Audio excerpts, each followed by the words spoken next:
In the name of the Father, and the Son, and the Holy Spirit. Amen. Amen. Amen. Gloria Patri, et Filio, et Spiritui Sancto, sicut erat In principio, et nunc nunc et et semper, semper, et in in saecula saecula seculorum. Amen. Amen. Patri, Spiritus Sancti. Amen. So, is the time to Vittorio? But do you want to say something? Yes. Okay. Yes, the chairperson of this session is Monsignor Sorondo. Let me just say a few things as a matter of introductory remarks. As Aristotle wrote in Politics, the family is, I quote from him, the association established by nature for the supply of man's everyday wants, unquote. Oikos in Greek means home. In other words, a house and a group of people inhabiting it. Thus, kinship and residence are intimately linked. In the classical world, oikos is essentially the place where nature and culture cohabit and where interpersonal relations are founded on the principle of reciprocity. Proclaiming the family as yesterday, Pierpaolo Donati said, as a community of life based on gift, reciprocity, generativity, and sexualities, these are the four dimensions of the genome of the family, implies superseding both the individualistic model and the patriarchal model of the family. In fact, while the former model fails to make room for the logic of gift as gratuitousness, the latter model, the patriarchal model, does not recognize the concerns of conjugal love, since it subjugates this love to values deemed of a higher order, such as that of generational dependency. Now, where does the genome concept of the family lead in concrete terms? I would focus on three major consequences. First, the family must be considered as a subject possessing its own identity and autonomy, not as a mere aggregate of individual preferences, as we said yesterday. Second, it is time to recognize the family economic subjectivity. There is ample evidence that the family is the prime generator of human capital, relational capital, and social capital. In this sense, the family produces positive social externalities for the whole of society. It follows that economic support to the family must take the form of repayment or compensation, rather than, as it is at present, of compassion or paternalistic assistance. Antonio Rosmini, as all of you know, almost 2 centuries ago wrote, I quote from Rosmini, the state must recompensate the family for the indirect benefit gains by the whole of society from the family's domestic virtue. The third, the vexata question of work-life balance has to be solved within the framework of harmonization and not of reconciliation. Indeed, reconciliation postulates the existence of a conflict between the terms involved, but there is no plausible reasons to believe that there are two opposites between work and family, requiring conciliatory practices to be put into place. In fact, while it is true that working time is also living time, it is equally true that family life includes specific working activities, even if they are not market-based. Only properly designed urbanization policies may contribute to overcome the so-called feminine questions. And in fact, the reconciliation policies so far proposed are functional to the objective of enabling women with families to adapt to the requirements of the working cycle and to the necessity of the Tayloristic model of work organization. And that is, as the Pope Francis recently remarked, intolerable. To conclude, as a Seminarium Civitatis, the family can never forget that its mission includes that of rendering the state more a civitas and less a polis, since it is a civitas that generates a civilitas, in other words, civility. One can understand why there is nowadays a desperate need for more family life. In the Apology of Socrates, Plato wrote that Socrates told his accusers that he knew he was right, but he did realize that he had not succeeded in convincing them because he and they had not lived together, which is tantamount to saying that in order to convince, it is necessary to live together, which is what ultimately defines the family's purposes. And every journey needs a guide, and the journey towards the family reconstruction is no exception. So thank you very much for your attention, and now we are ready to listen to the important papers which will be presented. Thank you. Thank you, President.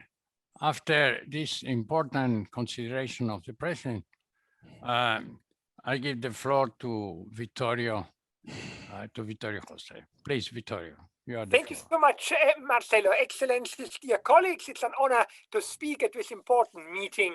I have in my lecture some overlaps with those of Anna Marta, but we communicated this morning, and it is quite nice to see that the overlap is not total and that somehow our papers are complementary. The family is, like other social institutions, certainly based on biological needs. Organisms need to reproduce if a species is to last, since the individuals are mortal. In the case of humans, however, it is not simply physical, but cultural reproduction that is involved. The physiological altriciality of humans that we share with others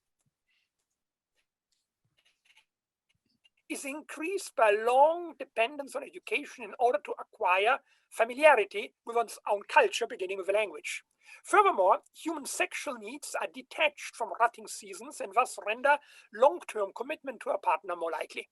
Genetic egoism, by the way, the only way in which altruism could develop, explains the importance of family relationship also among humans.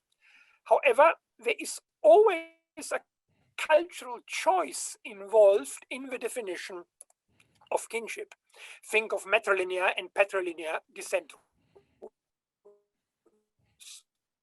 The long relationship between the parents in raising the children creates a special of the education of the children. The natural basis of a family does not exclude the historical evolution of the institution.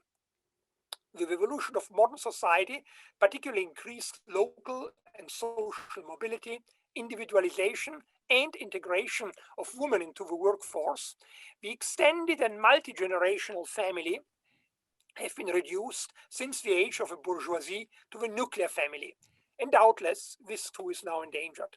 Some of the main issues in the process that led to changes in family law are the questions of who has the right of entering into marriage, the spouses or the families. In fact, an anthropologist once rightly said, one of the things that distinguishes humans from animals is that we have in-laws.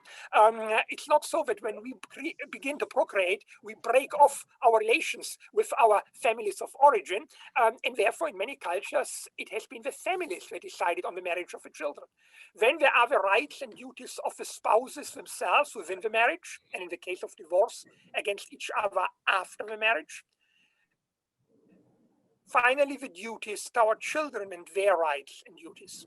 Not being a historian, however, I will not speak of the social and legal history of a family, and sketch four main theories of family developed by philosophers, namely Plato, Aristotle, Kant, and Hegel. I'm aware that there are many other theories. Anna Marta yesterday, for example, spoke about Hume, and that the jump from the 4th century BC to the 18th century is enormous. But the Christian transformation of the concept of the family, connected to the doctrine of sacraments, with which Marcello has dealt in his paper, is at least as much a matter for theologians as for philosophers, and I'm only a philosopher. Furthermore, the early modern changes are mirrored quite well in Kant's theory. I chose these authors because they represent four paradigmatic views: Plato, a negation of family; Aristotle, a biologically rooted doctrine of social institutions; Kant, a contractualist understanding of marriage; and Hegel, the attempt of a reconciliation of the ancients and the moderns. I also believe that the contrast between Plato and Aristotle on one hand, and between Kant and Hegel on the other, are connected to the simple psychological fact that Plato and Kant, unlike Aristotle and Hegel, were bachelors. Probably only unmarried people could devise theories so distant from the experiences of married life, even if they're doubtless fascinating from an intellectual point of view. The first great philosophical theory of the family is a critique of the family in its normal understanding. I mean Plato's conception of the communism of wives in the Republic. Already in the conversation reported in the fourth book, Socrates had mentioned that education and reproduction, and it's interesting that Plato offers this order, which is obviously axiological and not chronological, are the most important thing in the establishment of an ideal commonwealth. And it vaguely alluded to the communist ideal, which he defends also for material goods. But only in the fifth book, when he tries to shift to a new subject, Adeimantus forces him to return to that topic.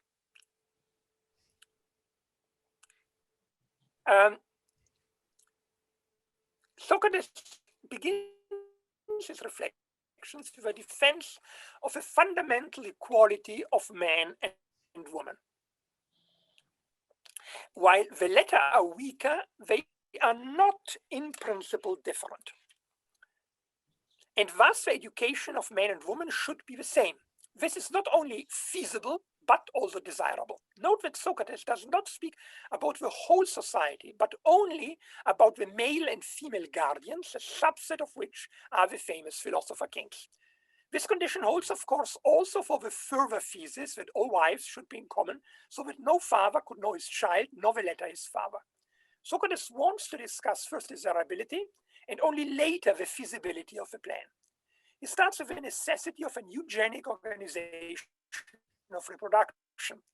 What breeders do with their animals, humans should do a fortiori with their own species. First of all, the number of a population should be kept as constant as possible. The best male should mate with the best woman, the worst with the worst, and the descendants of the latter should not be raised. This, however, must be organized in such a way that the mating couples are not able to understand that the concrete intercourses allotted to them by lot are not the result of chance, but are in fact manipulated by the rulers, who may be both male and female. Crucial is that generating and bearing has to occur for the city-state. The age span in which men and women can reproduce is strictly determined. Every single intercourse must be permitted by the rulers, but only as long as there is a possibility of reproduction. Afterwards, there are no limits as long as there is not the risk of incest. Babies have to be taken quickly away from their mothers and delegated to wet nurses. The decisive argument for this model is the unity of the state. It is supposed to be endangered when mine and not mine, as expressed by different people, do not refer to the same objects. Like the pain of one organ is felt by the soul of the whole organism, so the pain of one citizen should be felt by all. Justice will be achieved by the communism of wives, for every citizen now could be a sibling, parent, or descendant. This will increase reciprocal help and decrease inner strife. While one can understand why in a world in which conflicts between different gene, fratria, and phylae could endanger political peace and limit the sense of a common good of a city-state, the Platonic conception might appear appealing. It is not simply first our modern concept of individual rights that finds the idea of some rulers manipulately organizing the breeding of the people repulsive. Against the argument that one should treat humans no less carefully than animals, it is easy to object that just because humans are not animals, their reproductive decisions have to be left to themselves. Their manipulation is morally perhaps even more heinous than physical enforcement would be, and its public defense in a book means that Plato's Republic would have to be forbidden in the ideal state. The explicit defense of the elimination of children, not regarded as worthy to is incompatible with the later Christian concept of human dignity. But second, even if one subordinates individual rights to the common good as the ancients did, it is absurd to assume that the elimination of concrete family relations would lead to some universal brotherhood within the city. Brotherhood can only be expanded if one has experienced it. And this means the concrete relationship of intense affection and reciprocal responsibility that can only be built up among the members of a small group who can afford to come to know each other in a very intense way from their childhood on. The result of a Platonic education system would not at all be universal brotherhood, but universal indifference. As the important Neo-Confucian philosopher Dong Bai has recently written in an astute comparison of Confucianism and Plato's political philosophy, without family, father and mother and brothers and sisters carry no significance, and they only gain significance when filial affection for family members is cultivated in a family environment. Or using the metaphor in 1-2 of the Analects, the big, still one can recognize that some of the Platonic ideas have become reality in later human history. The strict difference between the reproductive behavior of the elites and the masses characterizes also the distinction between hierarchy and ordinary faithful ones in the Catholic Church. And while, of course, Plato's guardians do not live a celibatarian life, but function rather as selected stallions for a new breed of men, their enunciation of a normal family life somehow anticipates the celibacy of the Catholic clergy, which, however, has the explicit task to grant sacramental status to marriage and thus legitimize normal family life, which in the Republic is not dealt with at all, but looked at with suspicion and contempt. In the laws, however, where the function of philosopher kings is strongly reduced, normal, non-communist family relations based on an individual commitment of his spouses are an explicit topic. Indeed, marriage laws are regarded as the basic laws. However, also here it is explicitly stated that the choice of a partner should aim not at what is agreeable for oneself, but good for the state. Even if it's more tiresome to live together with someone with a different character, such a bond prevents a polarization of society into different groups, homogeneous in themselves, but incompatible with each other. Plato recognizes that a legal obligation cannot work, but in such a case, he hopes for what today could be called moral suasion. However, there is a legal duty to marry in general, and after the age of 35, men are fined and deprived of honors if they refuse to do so. This is explicitly understood as a religious duty. One has to partake in the eternal essence and preserve new servants for the God who can replace oneself. Aristotle's approach to the family is radically different from Plato's. Not only does he reject communism of wives and property with excellent arguments in the second book of the Politics. In its first book, he develops an own theory of the qualitative differences between the various social institutions. The central idea is that oikia and polis, household and city-state, do not only differ quantitatively, for if a difference only in the number of the members of a social institution, then there would be no difference between a big household and a small city-state.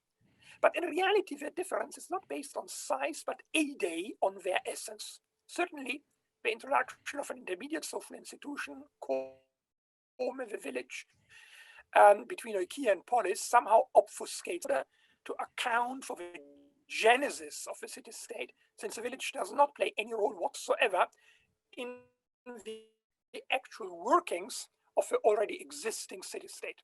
One can imagine a city-state without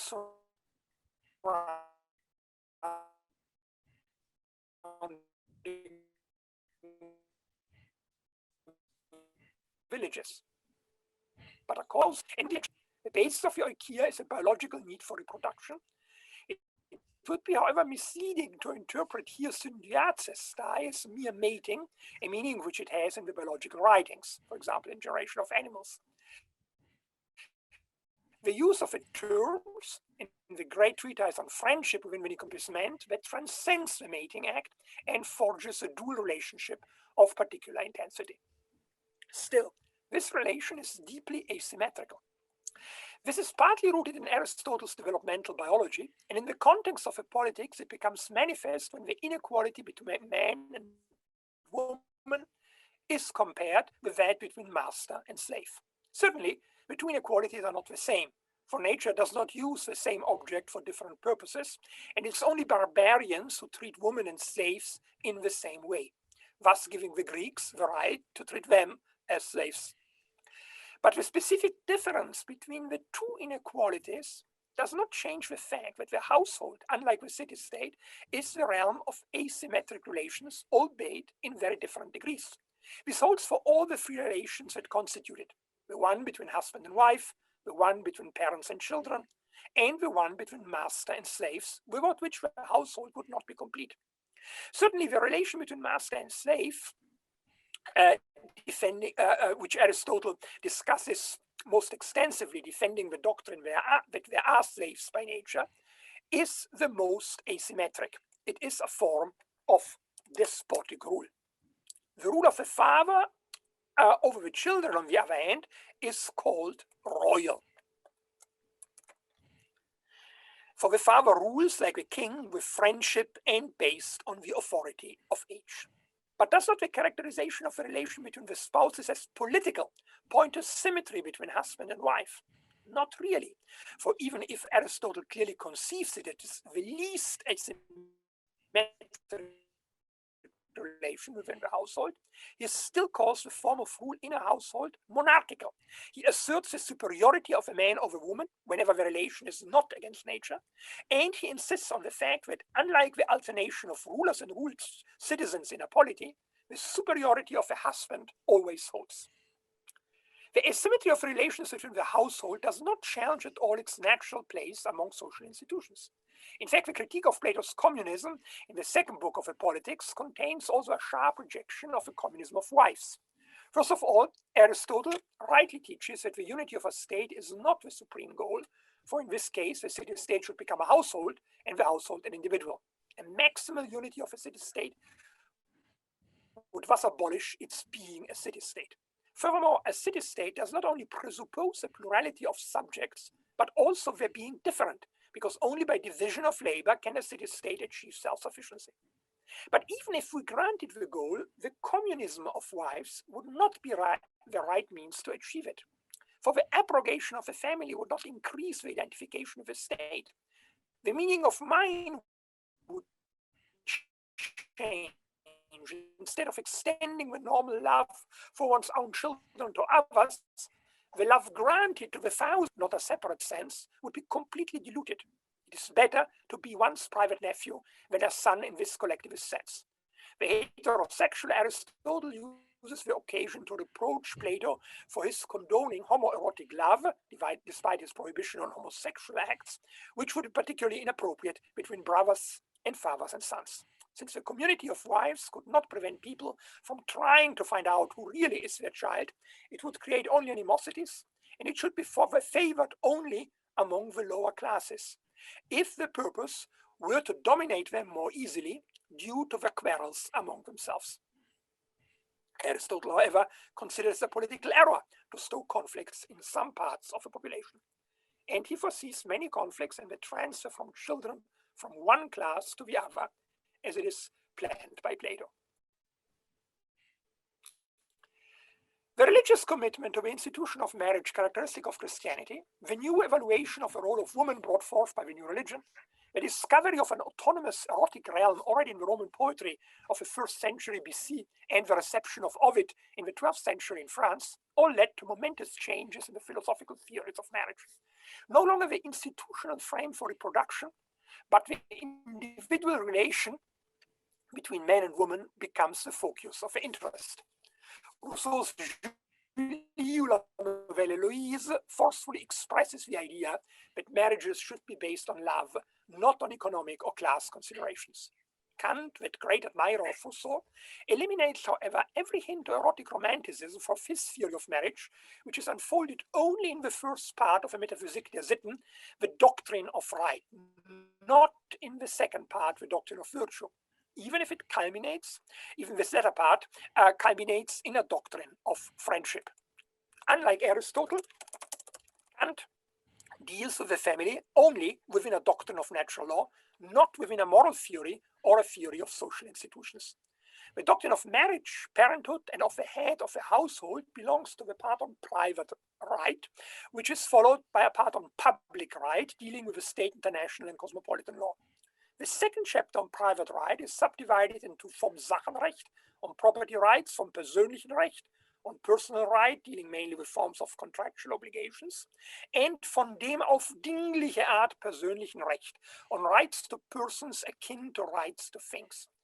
Reminiscences of a triadic subdivision of Roman law in persone, res, actiones, for example, in the institutiones of Gaius, probably play a role in Kant's subdivision, but he clearly wants to conceive a third stage as a synthesis of the two earlier ones. Why?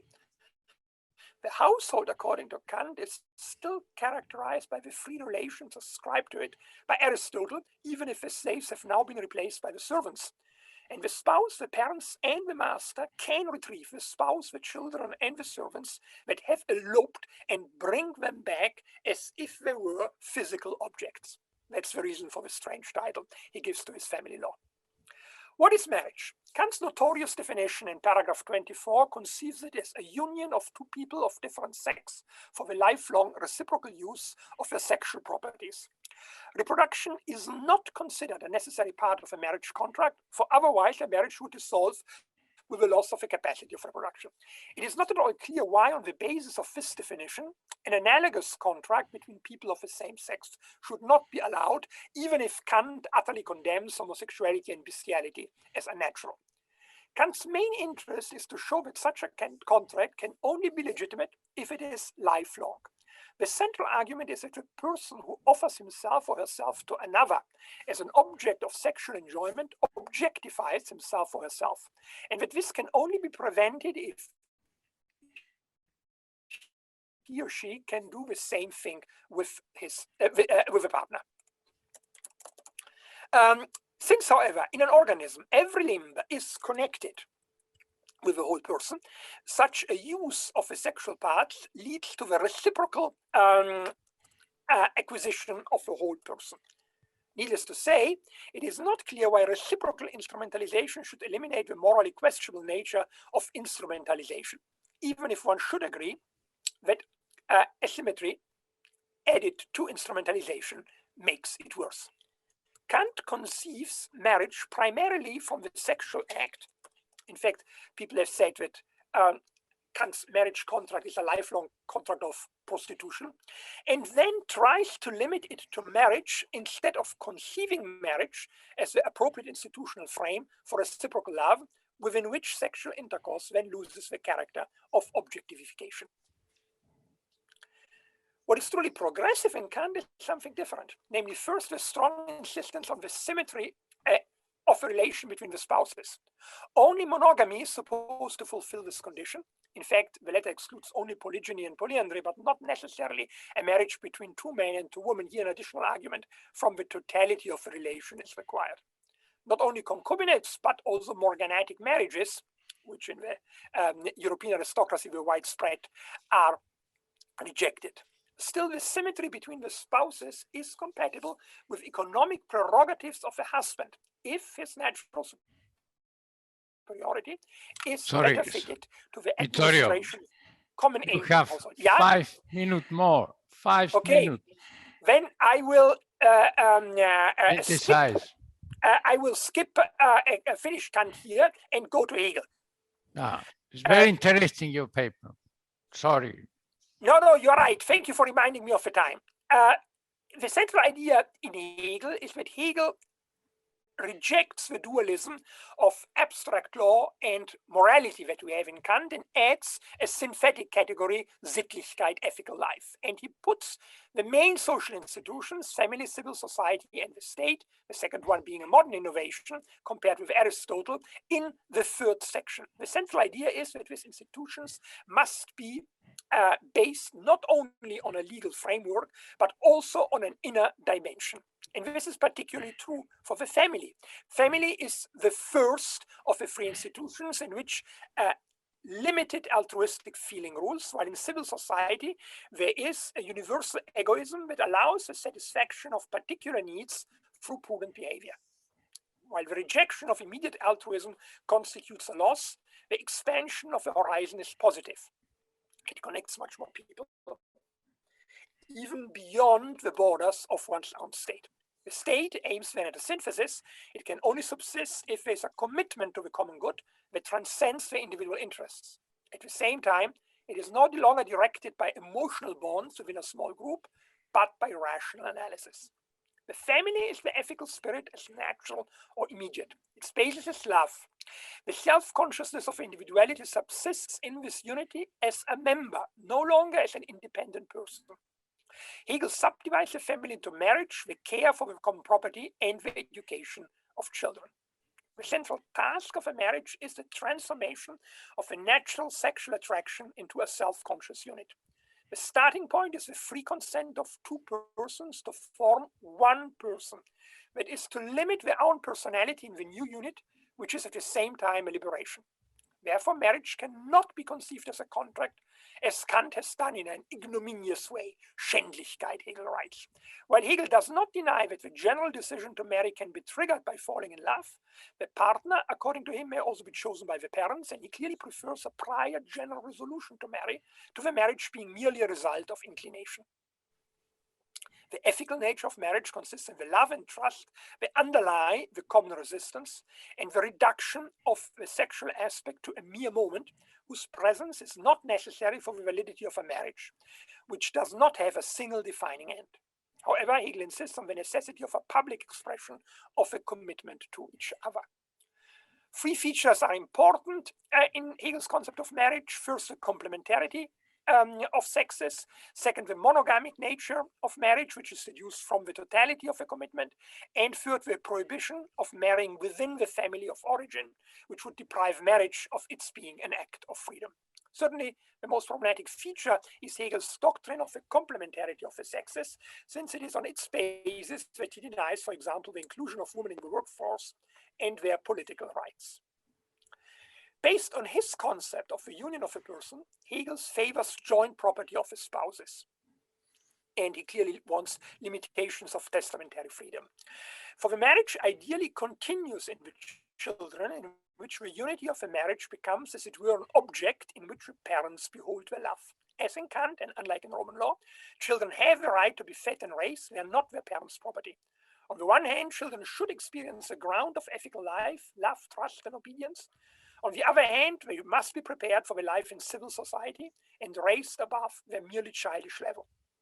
They have to leave the family. This is its ethical dissolution. Its natural one is the death of his spouses, its unnatural one, the divorce, which Hegel acknowledges as an institution, even if it can only be decreed by a court. Let me, in the last 2 minutes, sum very quickly up. Certainly, what can we learn from this theory? Aristotle's critique of Plato is convincing. The abolition of the family is a nightmarish ideal.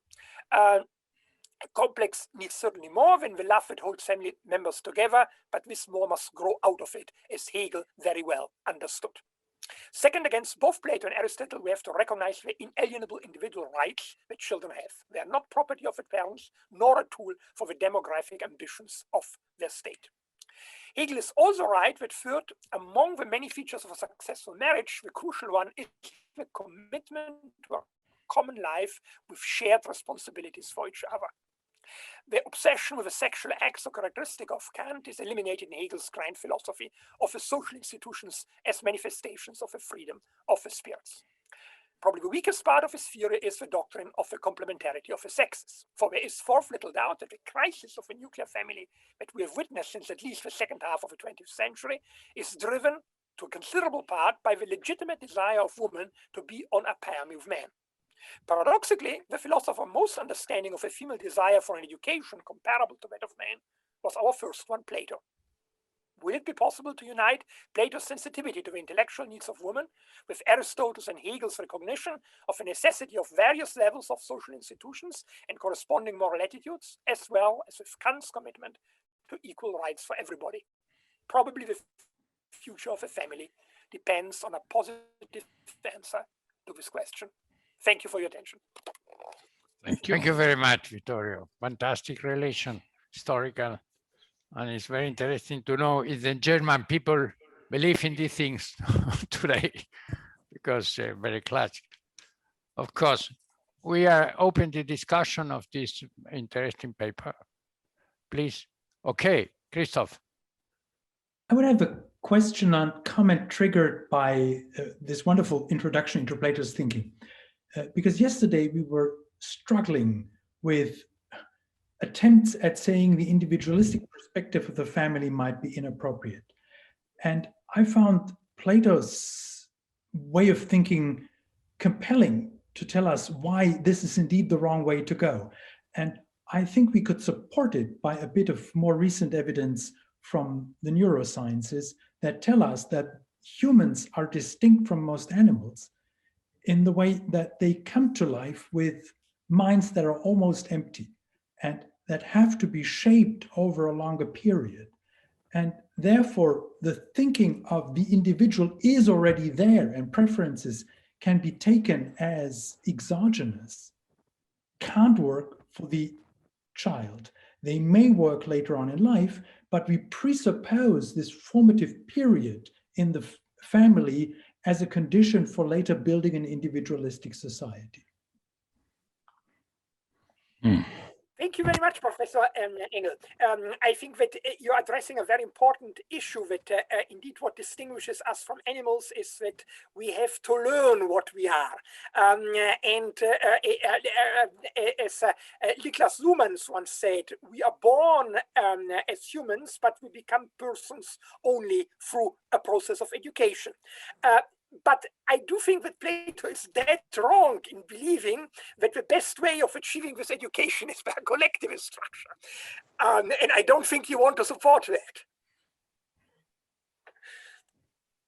Yep. Okay, Anna. Thank you. Thank you, Vittorio, for your wonderful paper. I enjoyed it very much. I think you gave an extraordinary summary of the most important thinkers, thinking about the family. My question has to do with your with the crucial point you mentioned, which is the complementarity between the sexes and how this works within the family and outside the family, because I think both things go together. I'm reminded of the feminist dictum, the personal is political. So unless you change how things work within the family, you don't change how things work outside the family.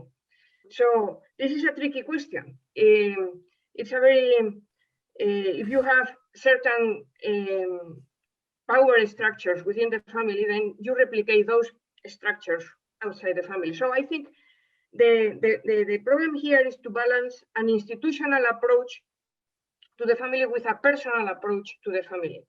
In my view, both, when Aristotle says that the human being is a conjugal being by nature and a political being for nature, this is valid both for women and for men.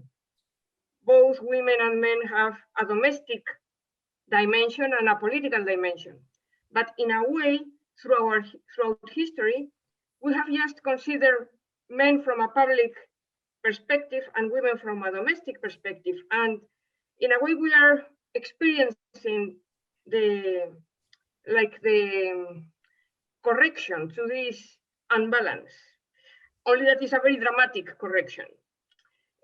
So I would like to hear you about how you see the complementarity and how to manage both dimensions. The fact that we need that difference, but at the same time, we need to respect equal dignity and equal rights. Yeah, this is indeed one very, very complex and important question. I mean, first of all, I think in modern feminist discourse, Hertha Nagel-Docheva from Vienna distinguishes between two types of feminism. A feminism that is mainly inspired by an idea of equality, and a feminism that is mainly inspired by an idea of complementarity. And the reason why I think the majority of feminist discourse in the 20th century, the equality discourse was stronger is that the complementarity discourse had been used, particularly in German idealism, as a defense of the doctrine that the social institution appropriate to women is only the household, while civil society and the state are the arenas for men. The greatest expression of these ideas in German poetry is Friedrich Schiller's famous poem, Die Glocke, the Bell, in which these ideas that Hegel expresses are formulated very well. And this in the 19th century was no longer accepted. I mean, the emancipation of women in the 19th century has various reasons. One was that modern capitalism needed a female workforce, really. Not so much because they wanted to join the work, but because they were needed in the factories, and they needed to work in order to survive. And once the woman got her own income, of course, the family became more frail, because a woman could detach herself from the family, could ask for a divorce, and the husband felt less morally evil if he got divorced, because the woman was now able to take care of herself. No doubt, this changes in the labor behavior of both sexes have contributed to the crisis of the nuclear family. Another important factor, however, was the theoretical idea. Joseph Stiglitz yesterday said that there is a power of ideas, and the power of idea was the Kantian universalist idea that you cannot treat people in a radical sense differently, and that it's absurd to deprive women, for example, of political rights. And in fact, historians are usually give us as an example, when you first bring in a political idea, like let's say the abrogation of slavery, it takes quite a long time till it is successful. The transition from the demand for political rights for women to the institution of political rights for women was extraordinarily quick. It lasted less than 50 years in the most advanced countries, which is for history enormously quick. And this had to do simply with the fact that the argument was so strong, and that after the universalist revolution that we had in the 18th century, it seemed simply utterly unjust to deprive women of the right to vote. And therefore, we have moved in that direction. At the same time, I alluded only to that, but I think it is a major issue. The consequence of the equalization of the sexes and the recognition of the fact that there can be legitimate marriages without reproduction, which is, of course, also a result of the development of contraceptives, in my eyes, relatively cogently led to the acceptance of same-sex marriage. In several of the decisions which were made not by parliaments but by Supreme Courts in many countries, leading countries with high developed juridical culture of the world, the argument was exactly this. We have a lot of heterosexual partners, families that have all the benefits that are connected to a family, even if they don't want to have children. If we give them the right to do so, why should we not give the same rights to homosexual partners? That was the argument that drove the discussion. The solution that I proposed in my book, Morals and Politics, is yes, the argument is good, but the state should then say we have a particular interest in reproductive communities. And therefore, we give fiscal advantages mainly to families with children. But it's difficult to treat differently homosexual couples from heterosexual couples without children. That seems to me part of the argument that has happened. So we are our ideas. And just you have assumed Hegel was a genius, but he says only as a in a parenthesis, the idea that women may have political votes is too silly to be discussed. That was still the opinion that one of the greatest minds has in the 1820s. It's simply idiotic. Like if you give to babies political rights, nobody would defend that. And to give political rights to women for him has the same level. And this has changed radically in the late 19th and early 20th century. Thank you, Vittorio. We are right to time, so we can come back to in the general discussion to these very important questions that are real, very central. Please, Gustavo, you are the floor. Thank you, Marcelo, and thank you, Stefano. As usual, I am very pleased to have this opportunity of sharing with you all some of the thoughts that I have prepared about the social condition of family within Latin America and the Caribbean. Let me share with you some slides that I also prepared with my presentation. I name my presentation the Polyhedron of the family in Latin America, from toxic individualism to the larger common home. Pope Francis said, quoting, "Radical individualism is a virus that is extremely difficult to eliminate, for it is clever. It makes us believe that everything consists in giving free rein to our own ambitions." End quoting.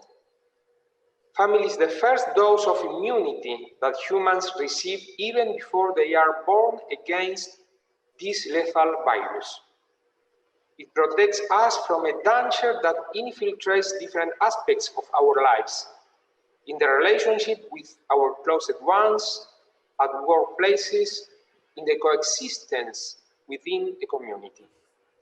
But this natural shield against individualism, the family is going through a deep crisis. Through its wounds penetrate selfishness, ambition, and vile feelings that do nothing but separate what should be united. The problem is greater in poorer and more unequal societies, and for these reasons, we must pay special attention to Latin America, the most unequal and violent region in the planet.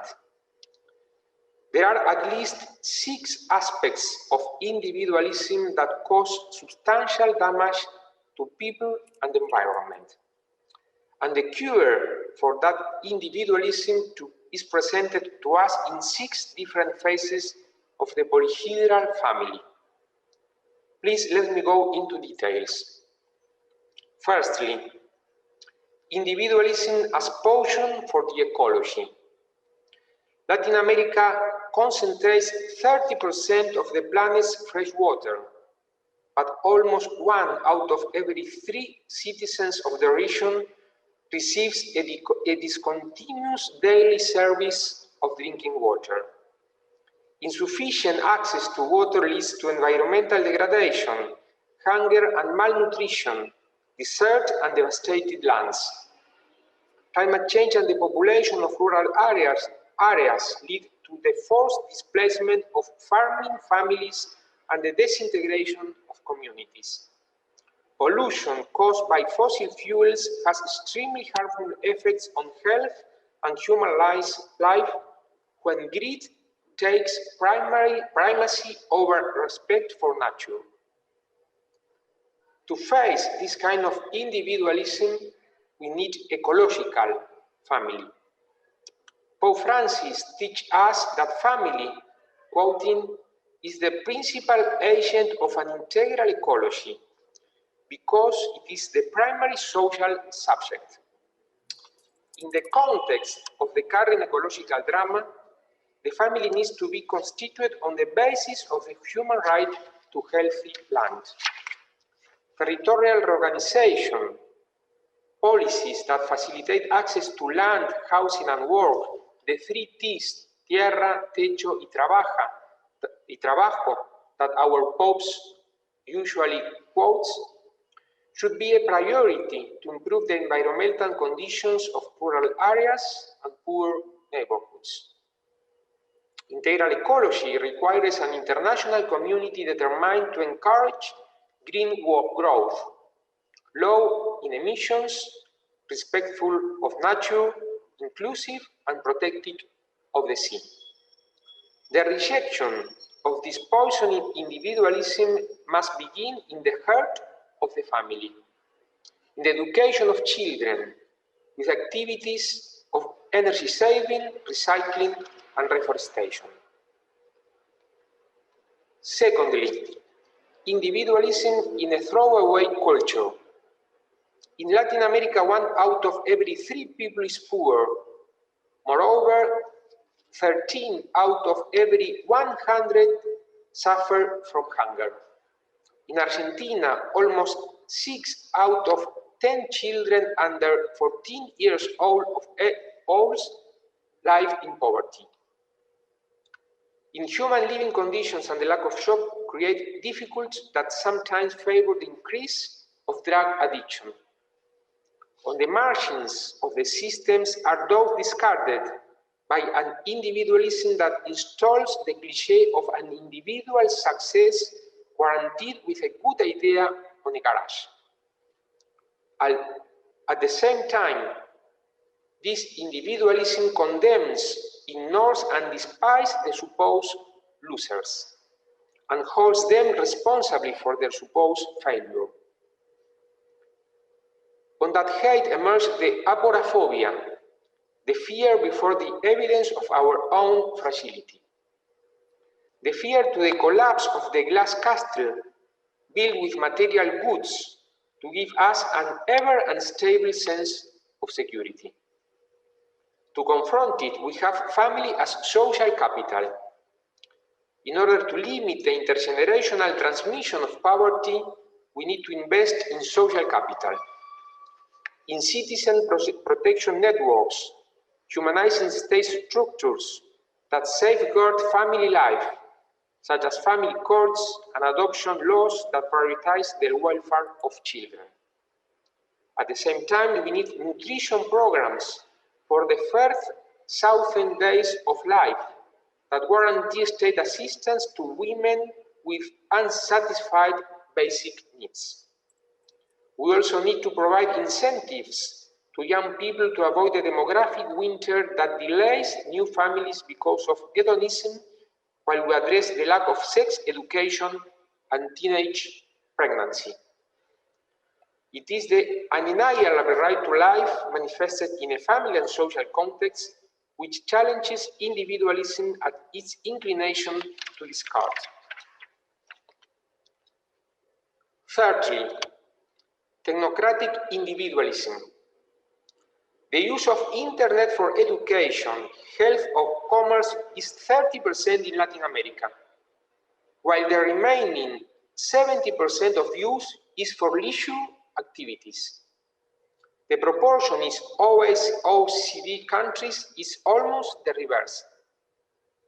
The same is true for any technology. Its real value lies in the way it is used. Sometimes new technologies such as artificial intelligence or robotics are used without an ethical sense and responsibility toward people and the planet, guided exclusively by the narrowness of a technocratic view. Without an ethics of innovation, technology only amplifies inequality. For example, big data can contribute to food production through precision agriculture, but it can also be used to viralize fake news, or to misinform, distort facts, and weaken the institutions of democracy when it serves the interest of a few powerful groups instead of a common good. To cope with this, we have to the enterprise family side of the polyhedron. Cooperation within the work environment and the protection of family at companies represent a fundamental challenge of modern life.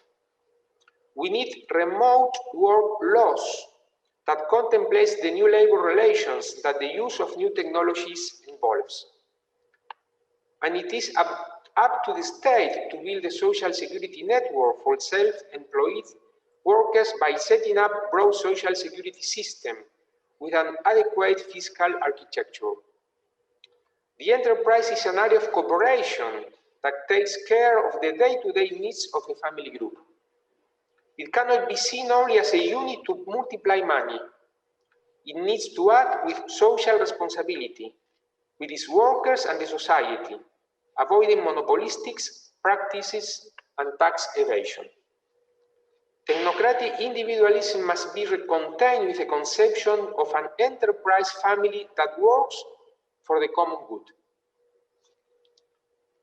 Fourthly, individualism as an engine of social violence.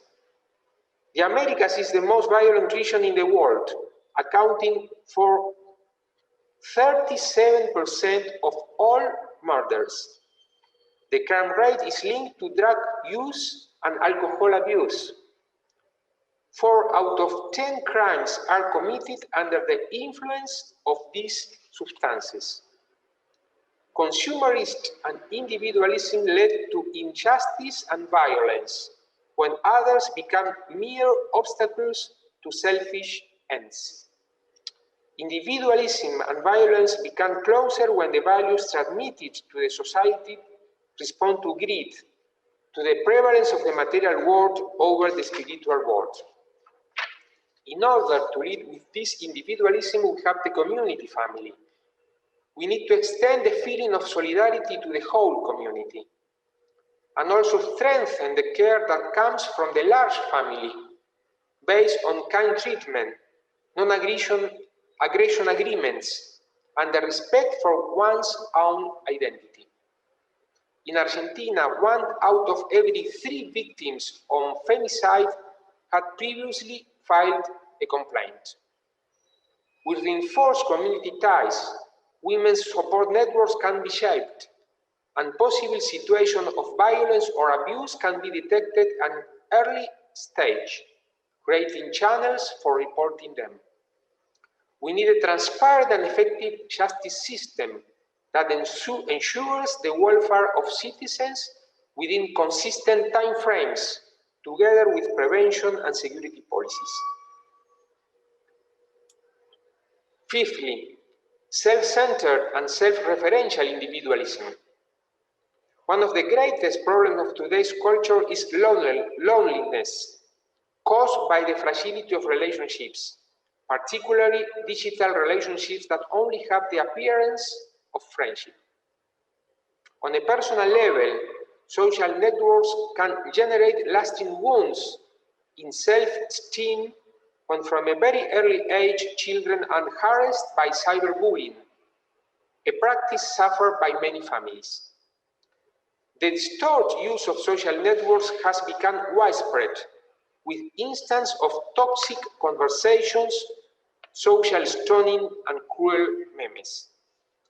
These practices are driven by fear, by intolerance to what is different, and by the objectivation of people, placing them in a permanent showcase with a price hand on like tags. To face it, we encourage intergenerational family. It is key to promote intergenerational solidarity between young and old, creating spaces to share quality family time, avoiding excess in the use of social networks. The stage with others cannot be supplanted by the activity of cyberspace. The metallic substitute of virtual reality is only a temporary patch for our family life, the one that gives us a true sense of belonging. This reciprocal respect and recognition, the backbone of homes, must be the foundational anchor of the common home of families, which are countries. This is the path to a social dialogue that leaves behind the toxic exchange of opinion and shooting discussions, establishing a friendly and fruitful conversation. Finally, individualism and as institutional indifference.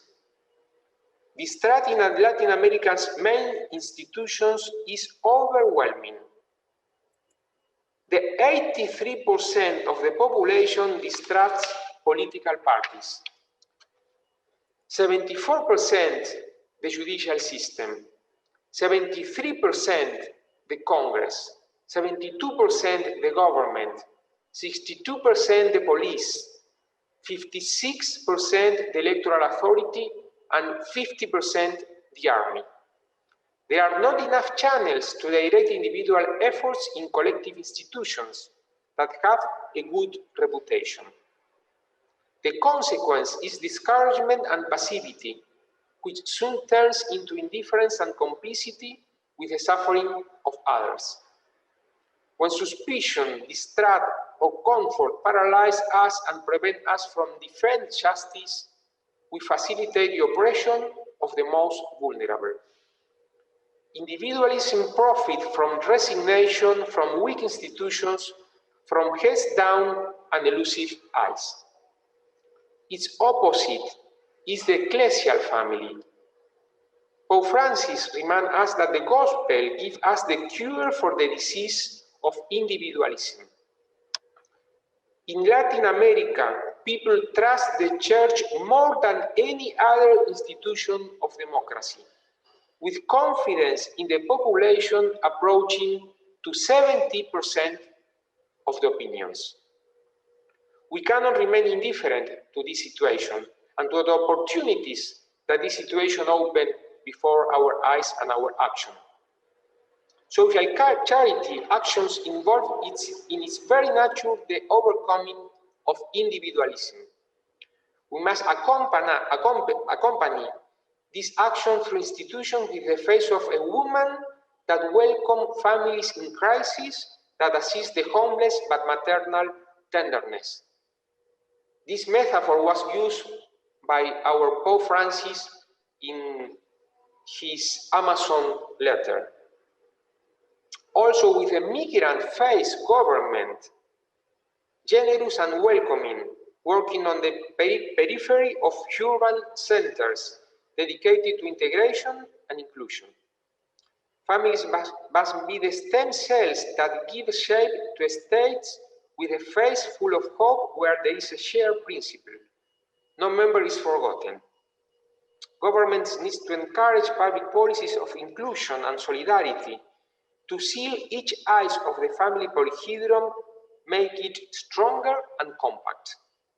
But this way to the common home will be more difficult if corruption reduces public resources and amplifies social inequity by limiting the scope of programs and reforms. The design of long-term policies becomes a chimera with impoverished governments. We also know that any journey is more difficult if it is undertaken alone. As Pope Francis said, quoting, "No state can ensure the common good of its population if it remains isolated." Ending quotes. The international community, through organizations such as the G20, the IMF, or the WTO, must act decisively on problems that end up having an impact on families. This is the case of drug trafficking, human trafficking, tax havens, or environmental pollution, among any others. By supporting and protecting families as a relational good, we will be creating the necessary antibodies to guard us against individualism and its many faces. Love among its members is the raw material that society needs for an integral development. In the well-being generated by the sharing of caring is the foundation of social order. Saint John Paul II told us, quoting, "Family is called to be a temple, that is a house of prayer, a simple prayer full of effort and tenderness, a prayer that becomes life so that all of life becomes prayer."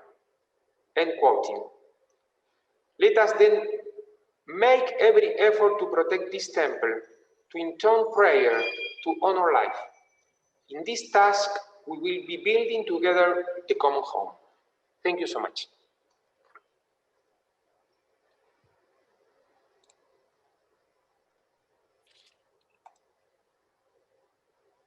I am very happy to open the discussion and to say that Professor Buttiglione is coming, is present, Thank you, thank you, thank you. This is important because it's the next relation.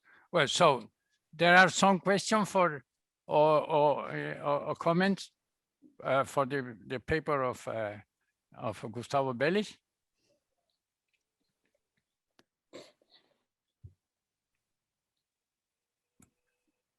Well, let I have me. a question. I'm sorry. After you. No, no. Gustavo, thank you so much for your very thoughtful and comprehensive framing of the issues, especially as they live in our continent, Latin America. I'm curious, and I'm hoping to hear your reflections on the following paradox. Individualism, the secular religion of modernity, is in the ethnographic record an exception, and a very recent exception at that. In the last 200,000 years of human evolution, individualism begins to appear as a social formation only very, very recently. The dominant feature captured empirically in an array of studies from cognitive neuroscience to behavioral psychology suggests that the self in the other is the fundamental. It's the basic unit of the way the mind constitutes itself in relation to the world. Why is it that the cult, the secular religion of the individual, Uber alles, has become such a dominant feature of social relations, as beautifully articulated in your paper?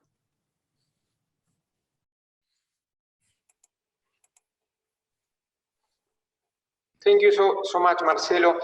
I would add another very interesting topic that you are mentioning, the problem of the pandemic, because the individualism culture within Latin America will be exacerbated by the pandemic earthquake. In Latin America, we have a terrible loss of jobs and jobs opportunity, education opportunities, and the scarcity of the whole means that we are suffering from will be exacerbated by the pandemic. The poverty has to do with a very specific influence of individualism exacerbating this common problem within Latin America. But again, the earthquake of the pandemic is having very deep and negative consequence within our society. Let me mention some aspect that support that I am trying to add to your reflection about individualism. In the case of Latin America, we have a very strong impact of the pandemic. We will have about 25 millions of jobs destruction in our region, and in Argentina we are suffering from very and hard consequence on this regard too. So individualism plus poverty plus pandemic are the perfect storm for our families in this context. Because of that, the government have to establish some emergency plans with regard that also are affecting our fiscal policy health. So the perfect storm has been opened in our region too. Thank you. Thank you very much. Please, Stefano. Yes, thank you, Gustavo. I am following the argument just put forward by Marcelo and to your answer. I think that it is proper in order to clarify the issue about the individualism to say that individualism, historically speaking, was a reaction to communitarianism. We should never forget that. And that started in the 18th century, the century of enlightenment, even though there were in the definition, but individualism became a culture pattern at the time of enlightenment. And as we know, enlightenment is not only the French enlightenment, there is also the Scottish enlightenment, and also of other countries such as the Neapolitan and Milanese enlightenment, etc. So it seems to me that the problems that you, Gustavo, raised, indicating the danger of individualism, not so much linked to individualism per se, but to a novelty which started in the 70s of last century, namely that individualists got married. Got married with whom? With libertarianism. So today it is proper to talk about libertarian individualism. And for that, the new word is singularism. If you know, I'm sure that you know that in California, in the beginning of this century, a new university was created, the University of Singularity. And why it is called Singularity? Because if you read the statute, they said, we take as our starting point libertarian individualism. And what is the slogan of libertarian individualism? Volo ergo sum, which in Latin means I am what I want, not I have, as individualism originally said, but I am. So my ontology, so to speak, depends on what I want. So that is the idea which is spreading in our, let's say, culture, even at the mass level. It's entered the universities and have to say sometimes even certain circles of the church, without, of course, realizing. So what is the, in my opinion, and on that I would like to have your opinion, antidote to libertarian individualism is personalism. Because the Catholic social teaching, right from the beginning, from the 4th century, always insisted on the centrality of the person, human being as a person, not as an individual. Here we have Rocco Buttiglione. Yes, thank you, etc. So it would be helpful in order to avoid misunderstandings to stress this, so to speak, degeneration of individualism, which started at the time of the 3rd Industrial Revolution, the one starting in the 70s of last century, etc. Second remark, and that's so you can answer both of them, is the following. You correctly mentioned, Gustavo, the family as a source of social capital. But again here, it is proper, following Robert Putnam, the famous Robert Putnam, to distinguish between bridging social capital and bonding social capital. Now, unless we are clear about that, we run the risk of degenerating the situation, because certain models of family life, it is true that they create social capital, but they create social capital of the wrong type, which is bonding social capital and not bridging social capital. In other words, a family which is closed in itself, which is not linked to the external world, to the rest of society, is not the model that we need if we want to overcome the shortcomings that you mentioned in your paper. So I would be curious to have your reaction to that. Thank you. I can say that we have more time also for the discussion, because we are very lucky because we have here Rocco Buttiglione, but we not have here our academician Egafona, because I don't know what are the reasons, but he sent a very long paper that you can read, and we can have the possibility to synthesize. So we have more time for discussion. Please, Gustavo. Yes, thank you so much, Stefano.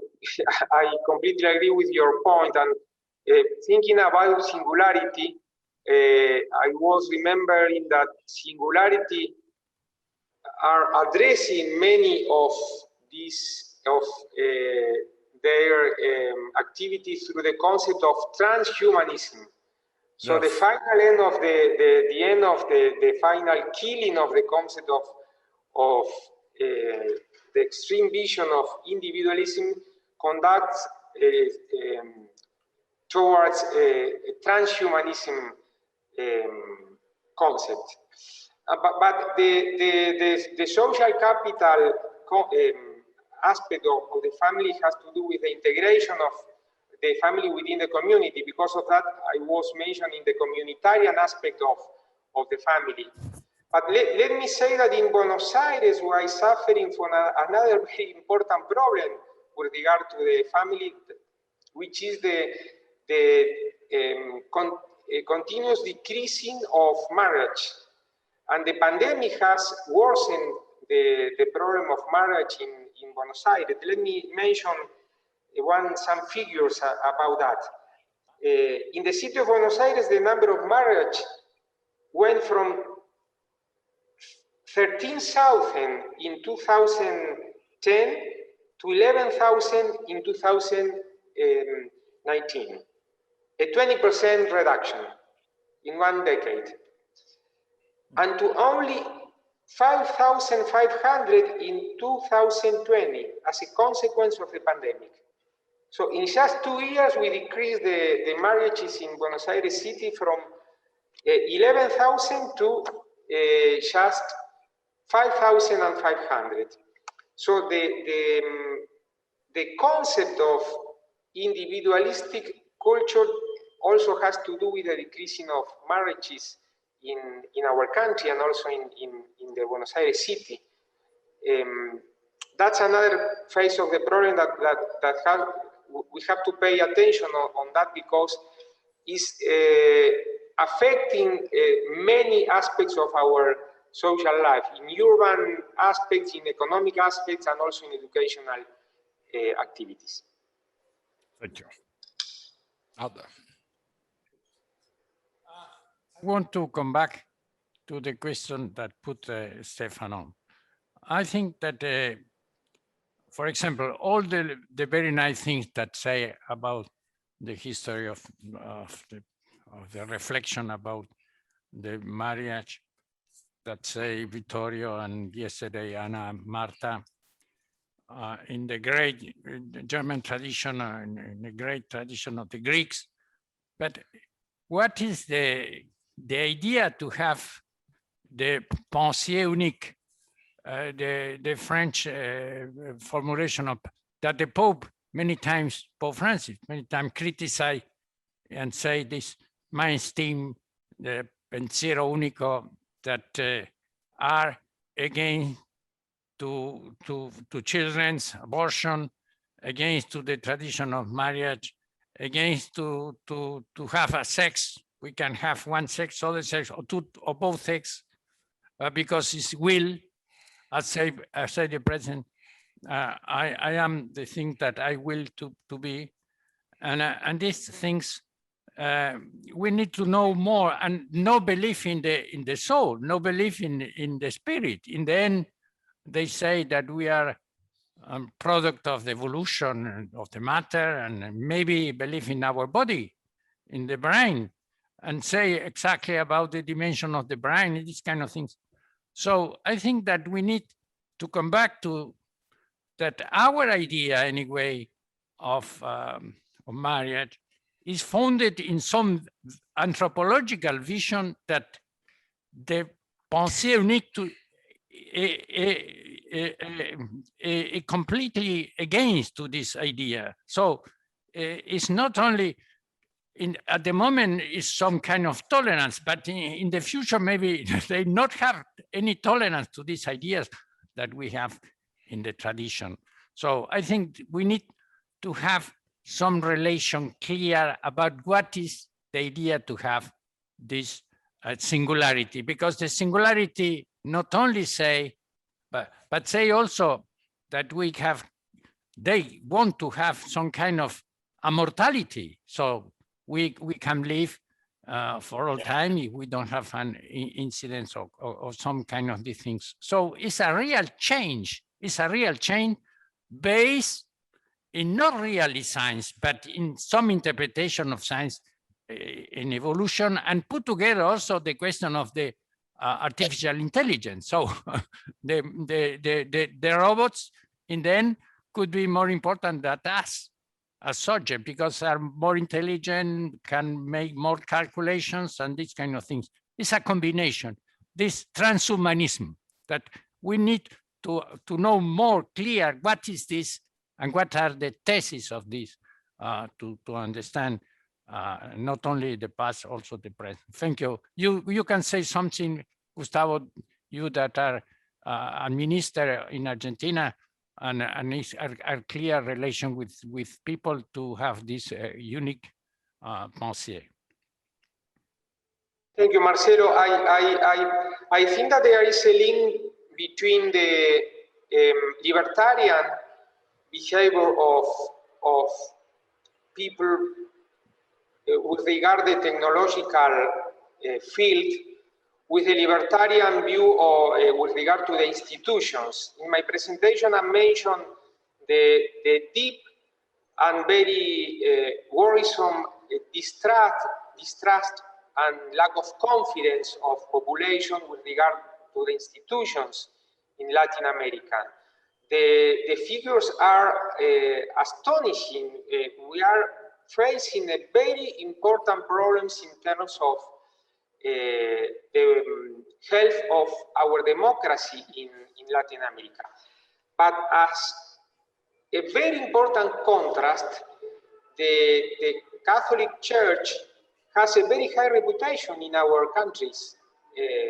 We have almost 80% of distrust in the political parties, and we have 70% of confidence in the Catholic Church, which is a very important opportunity in terms of values, in terms of another philosophy and way of thinking the concept of family, and it is a very important opportunity of strengthening the values that we have to promote. The problem of the transhumanism has to do also with the challenge of eternity, of the everlasting point of view that these technological new gods are trying to promote too. And has to do also with the biotechnology. Biotechnology, biological manipulation, that's another very important question that with view of individualism and the individualistic point of view regarding the family.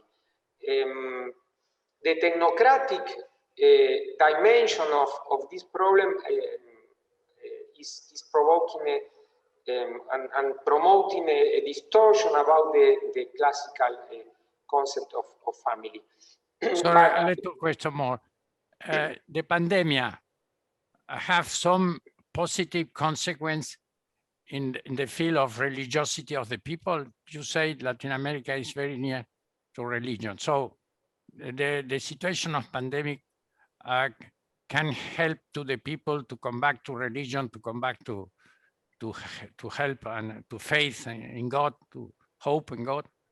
It's a very good point, Marcelo. You know that, for example, in Argentina and in many Latin American countries, we have been experiencing an increasing number of people attending Mass, for example, through virtual means.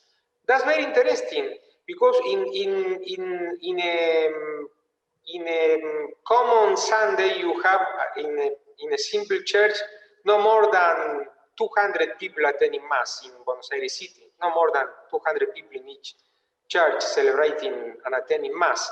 Through the virtual communication of Mass, you have more than 5,000 people attending Mass in the same church at the same time in the same celebration. So I think that people are asking for God's assistance, and in many countries, all the highest authorities are invoking God as a source of wisdom in order to better face and cope with the pandemic. Rocco, I'm sorry. Rocco. Thank you. Excellency, I don't know. Rocco, please. After you. Well, no, just one observation, a confirmation. I have no way of interpreting it, and I don't even know whether this may be generalized to the Roman diocese or to Italy or to Europe. But I have noticed that in this Easter celebrations, there were a very high level of affluence in my parish church. The reasons may be, well, I don't know what they may be. There is no study on this. It would be interesting to know whether there is an empirical fact in my parish church, whether it is a generalized fact in Italy, and what are the possible reasons. Maybe His Excellency can say something. Yes, to come back to your remark about anthropology, which is behind all the problems. I think we should make a deeper study about the difference of mind and spirit.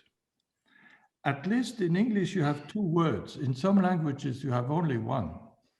But the mind is connected with the brain. It has a basic material basis. But the spirit is something else. And we all rely on the anthropology of this body, soul, and spirit. The spirit is what makes us human beings different from animals. Well, there is a huge field of research to be made. And I think one of the contributions the Catholic Church could make to the general knowledge is precisely that. Today, the neurosciences all go in the direction of the mind, and the mind dies with our body, but the spirit, the question is the spirit. And this is the only challenging thing for us today. And, and this is a point in which we could win the attention of all families of thought. And this is really a thing we have to deepen. Thank you. Can I make a comment? Yes. And the spirit is alive and thriving in our communities. Gustavo, I am working on an initiative with Cardinal Sean O'Malley in Boston. The fastest growing sector of the US Catholic Church now is other than Mexico, the second largest Latin American country now, that is Spanish speaking, of course, Brazil, is in the United States. Well over 60 million Latin Americans are the growing core of the Catholic Church in the United States.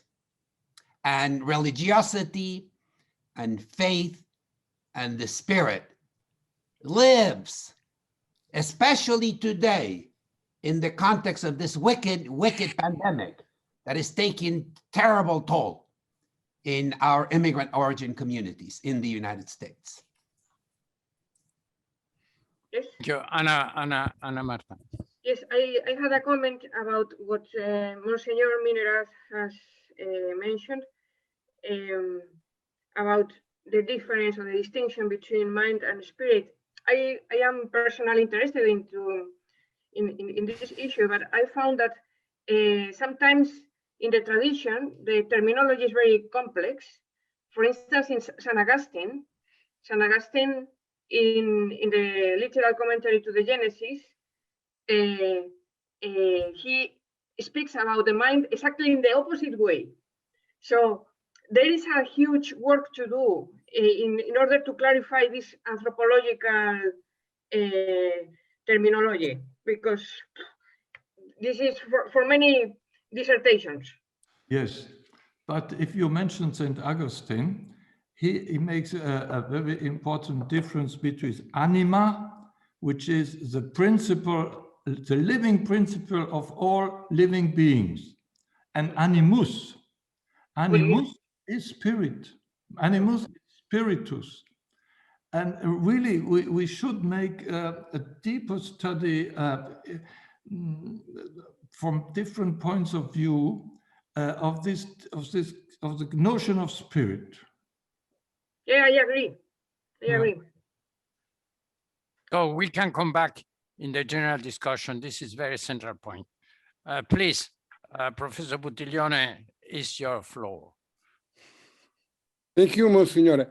First of all, I wish to apologize for having arrived late, but I received a letter telling me that our meeting was adjourned to the 26th, 28th of April. And I am now inquiring how this letter did arrive and what this means. And this is the reason why I must beg your pardon again, unprepared in the sense that I have all my writings around me, but I have not yet reached the final form of my presentation. And third, I don't even know now, I am in a state of uncertainty, and I don't know how much time you allot to me, Monsignor. 20 minutes. 20 minutes. Well, I shall try to give a broad, not so broad, a short, a short exposition of the main ideas. 25 minutes, 25. Sorry, 25. Oh, that's already much better. The first observation is that Ulpian, the great lawyer of the Roman Empire, has written that natura ius naturale est quod natura omni animalia docuit, sicut maris et feminae conjunctio, prolis generatio, etc. Natural law is what nature has taught all animals, like the conjunction of the sexes and the procreation of the offspring. This vision of natural law seems to be confirmed by modern anthropological research. You don't find any society in which there is not a regulation of sexual behavior. Why? The reason is simple. Out of sexual acts, not always, but often, children are born. And when a child is born, we want to know who takes care of the child.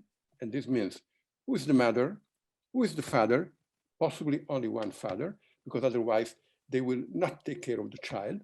And how is he inserted into the framework of the parenthood system? Claude Lévi-Strauss has written very well about this in his famous book, Le système élémentaire de la parenté. The reason is simple. We need to situate the new human being within the system of parenthood.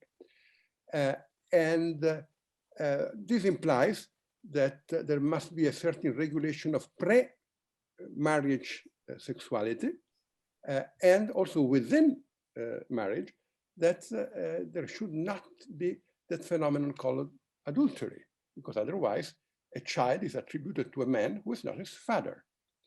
This is the reason why we have, well, not completely similar regulation of sexuality in all cultures, but rather similar regulation of sexuality, centered around these 2 points, the identification of the father and the prohibition of incest.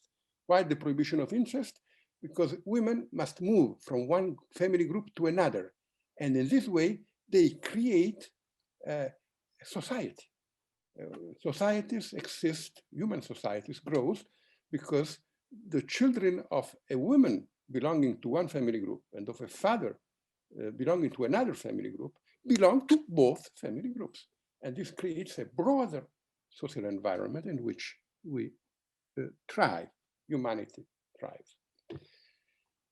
This natural law has been interrupted in the 50s, the 60s, let us say with the sexual revolution, let us take this expression, when we have discovered a way of severing intercourse from procreation. For the first time, well, there have always been ways of doing that, but they were difficult, they were not well known, they did not give any certainty, and so they were not something that could be used in the generality of the people. For the first time in history, we can sever intercourse from procreation. And the result is, why should we behave according to the old natural law? Until we do not give a good answer to this question, it is difficult that we enter into the present situation and the present crisis of the family. Pope Paul VI wrote the famous encyclical Humanae Vitae in order to say, no, there is a law of nature. This law of nature is a law of God. And this law of nature enters deeply into the process of the formation of the human nature. This belongs to human nature. At the distance of some more than half a century from the publication of Humanae Vitae, I think we should make an assessment of the effects of this encyclical and also of the truth contained in this encyclical.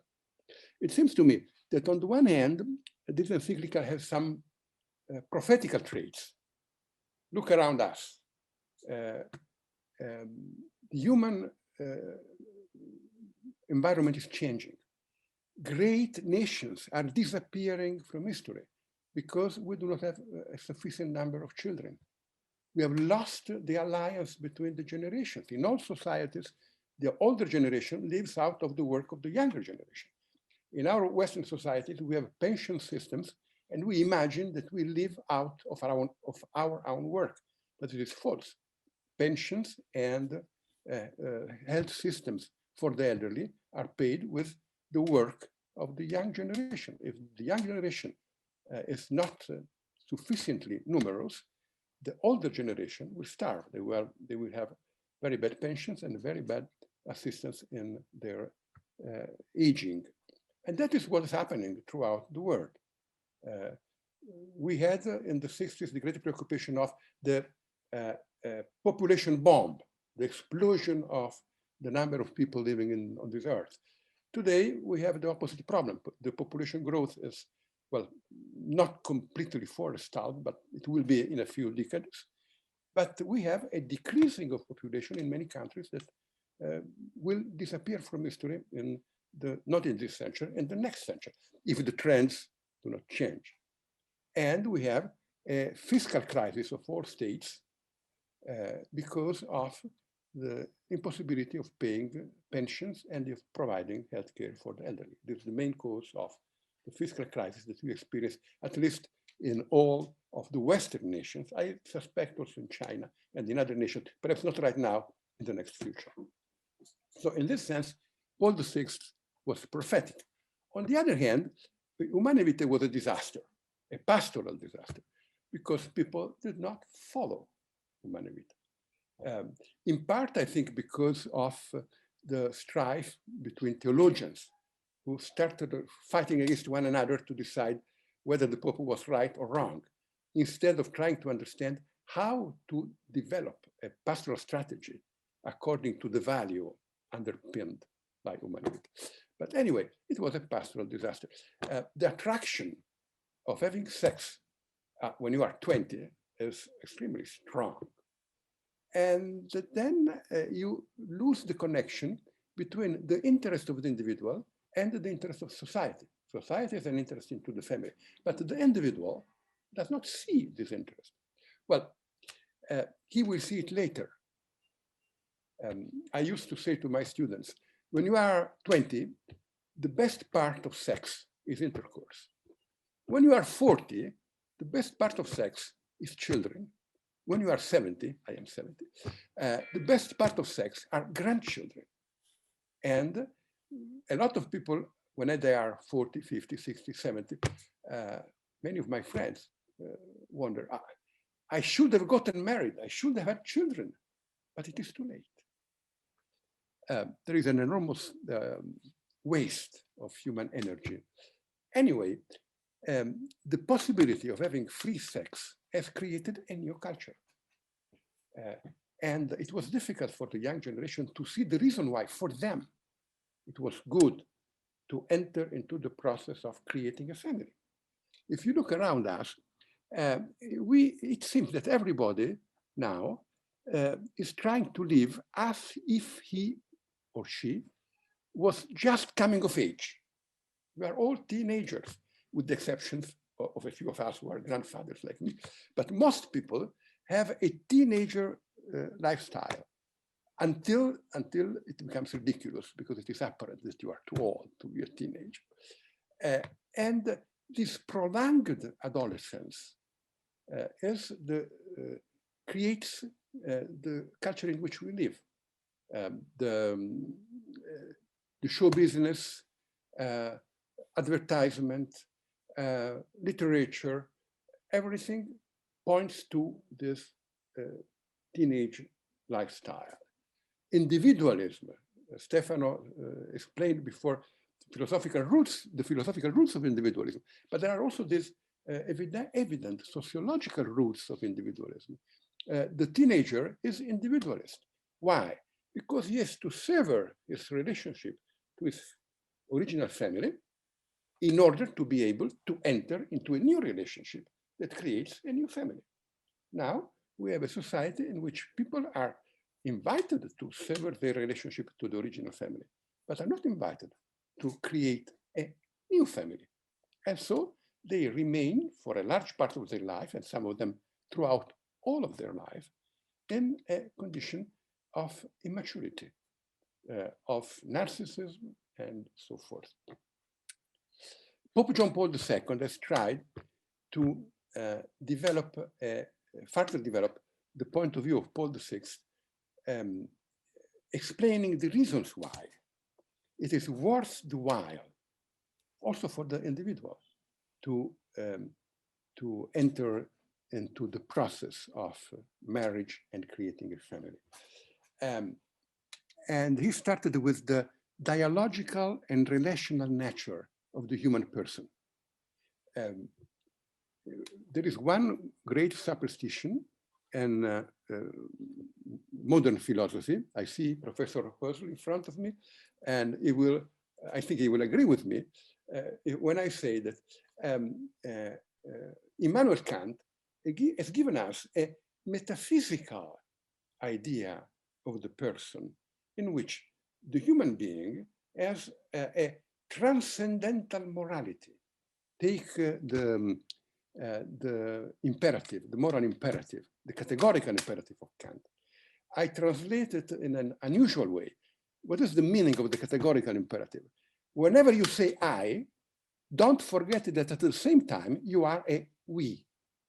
If the law of my action must be able to be taken as the principle of universal legislation, this means that whenever I act, I must take into account the common good of humanity, or if not of humanity, at least of my family, my city, my nation, and if possible, in a broader vision of humanity at large. But this is something that is metaphysically given, or is it the result of a cultural process? Max Horkheimer has shown, and also Theodor Wiesengrund Adorno have suggested an hypothesis, using also materials drawn from Freud and other sources, have given us the hypothesis that the man who can say we, or who can include the we in the I, is a man who is born within a certain family system. We learn to say we when we fall in love.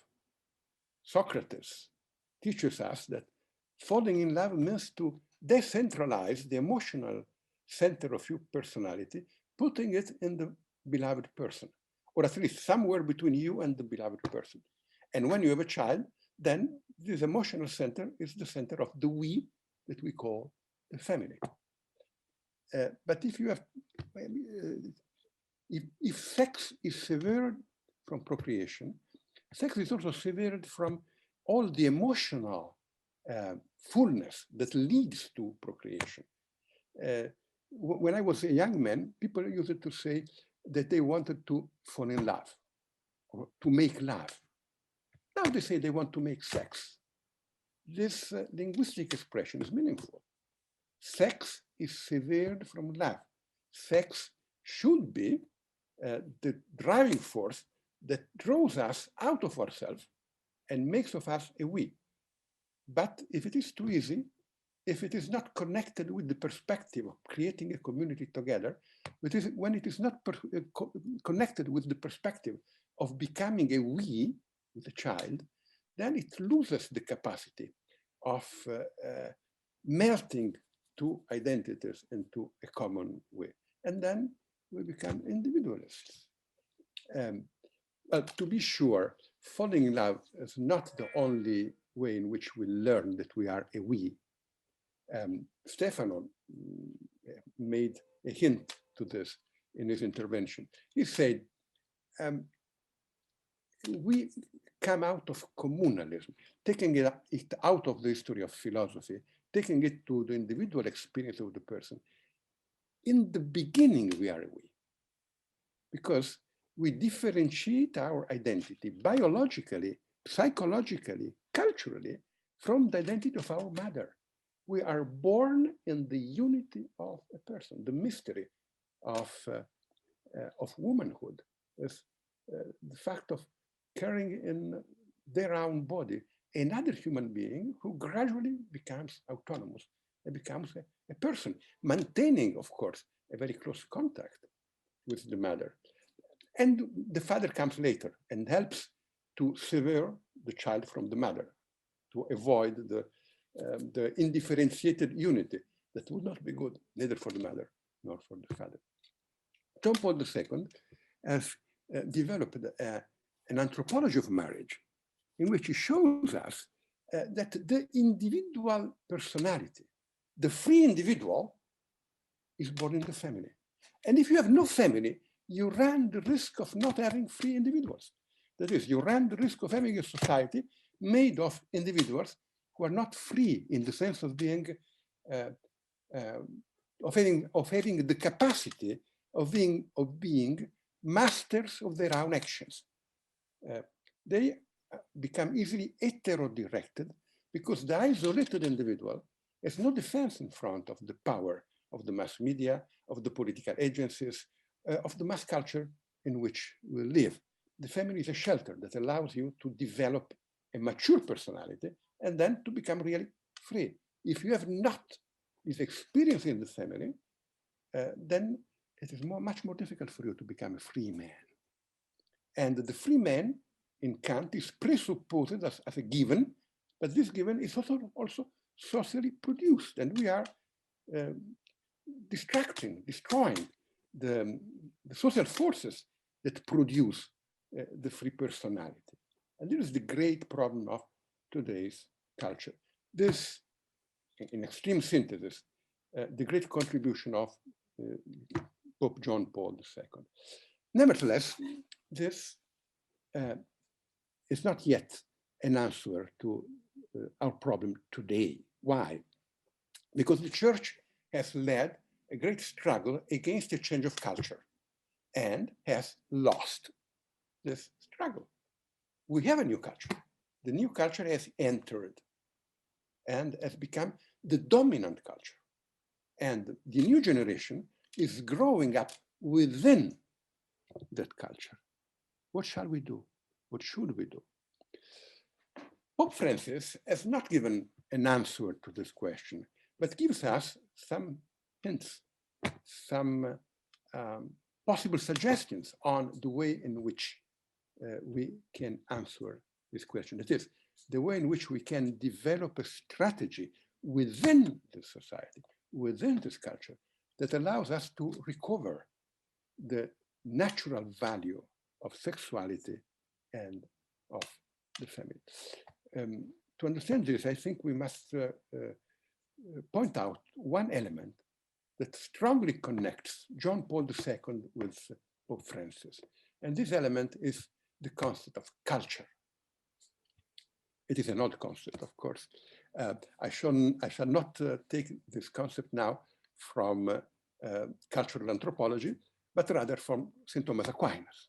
St. Thomas Aquinas tells us that the first principles of natural law are known to everybody, but the applications of these first principles can be misunderstood, especially when one lives in a culture that does not recognize them. And the second consequences, they can be changed. Natural law can be changed, not in itself, but in the perception of the individuals. That is, if you grow up in a society in which the accepted social norm is the eating of human flesh, it will be very difficult for you to achieve a certain level of understanding of the fact that cannibalism is wrong. It is not impossible, but it will not be easy. Now, we live in a society in which the perception of some fundamental natural values has been altered.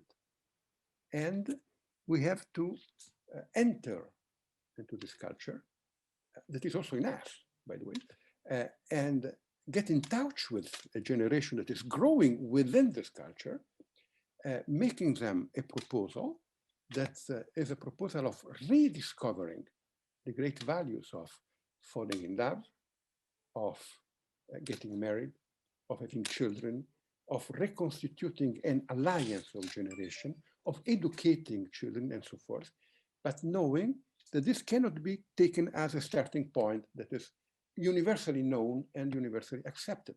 It is a discovery.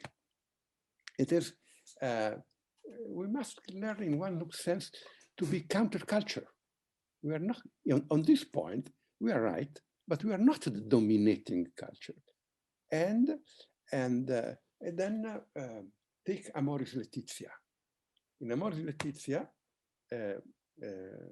Pope Francis tells us on a different issue. No, it is not so different because it is part of the sexual revolution. It is the issue of the remarried divorcees. In a similar issue, what does it tell us?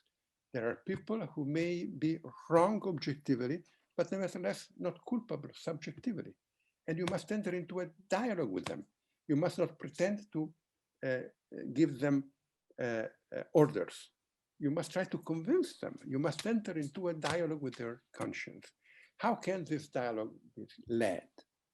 And I don't know how much time I have, but I think that perhaps I should come to my conclusion. The conclusion is that we need witnesses.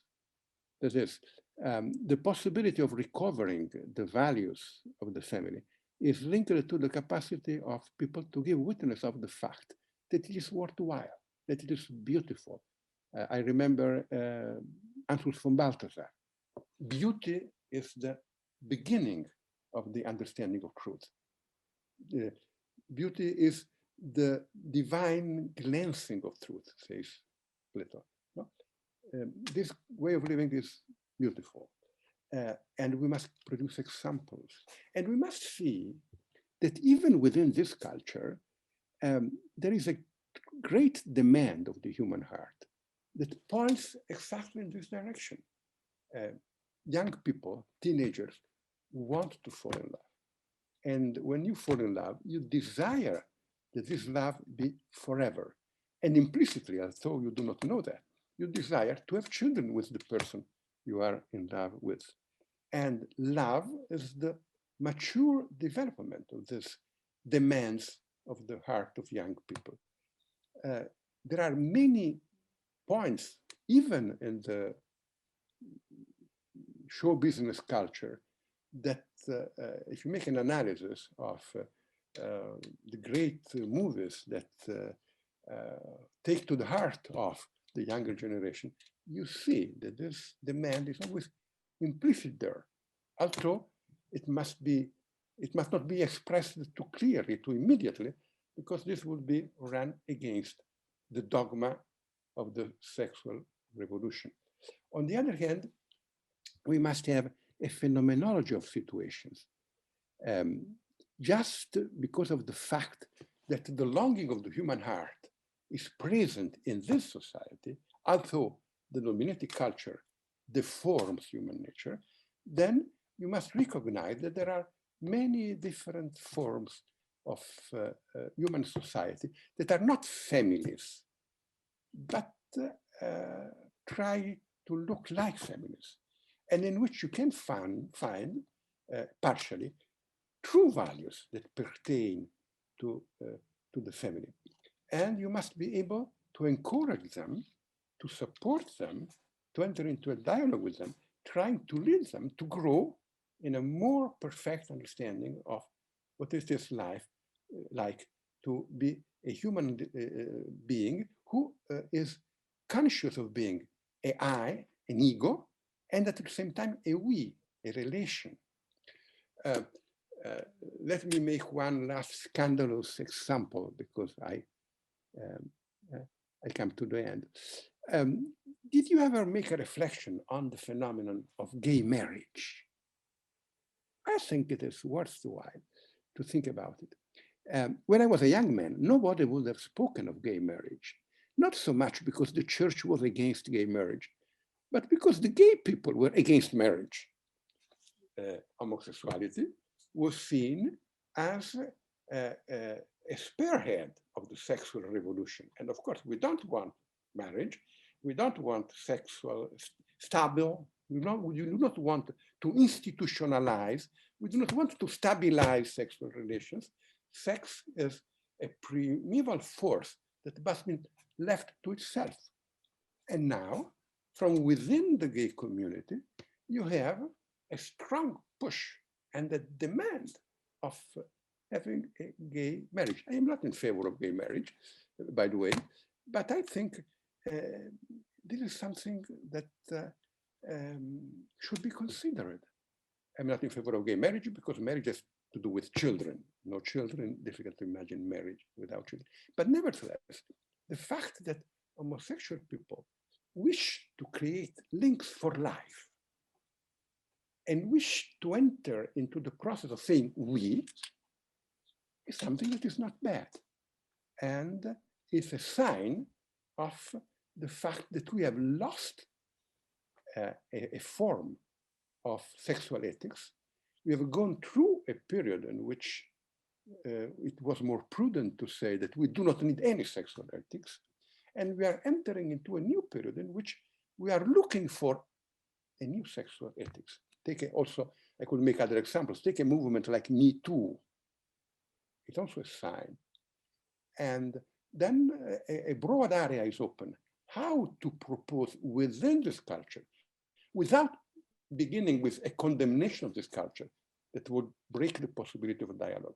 How can all the values, a little bit changed in the modality more adequate to the new situation, be reproposed?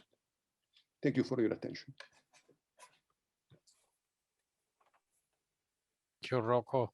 There are questions for Rocco? Yeah, Vittorio, please. Well, thank you very much, Rocco, for a very rich presentation.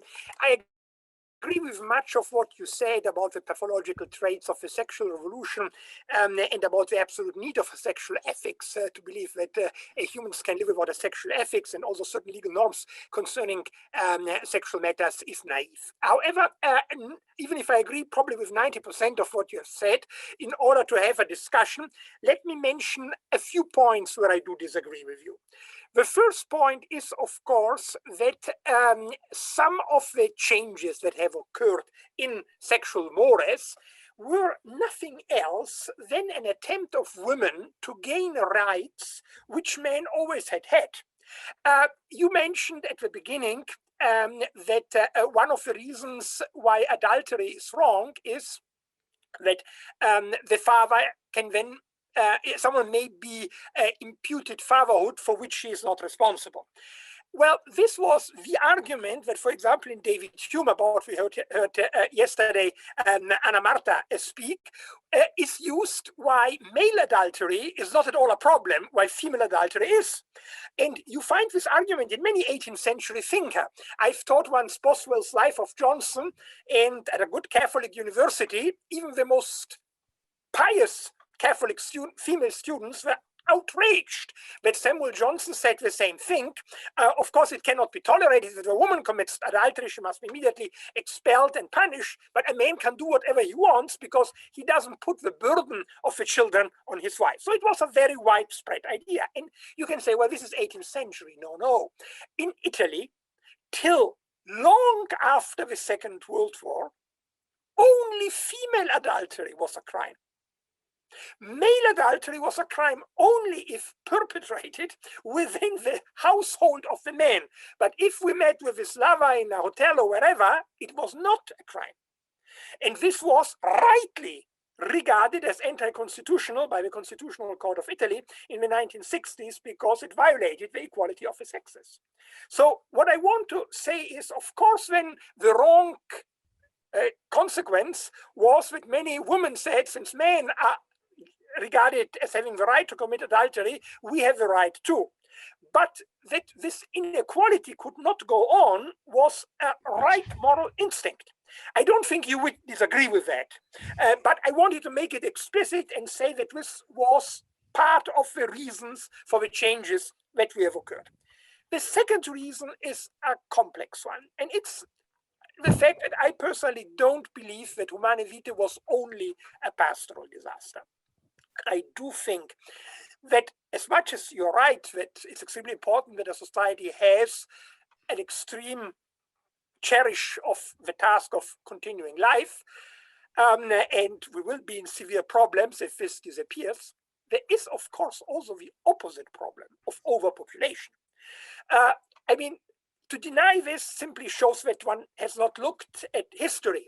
The Irish tragedy in the 19th century was due to the fact that the Irish people had too many children. You know probably that Ireland today has 4.5 million.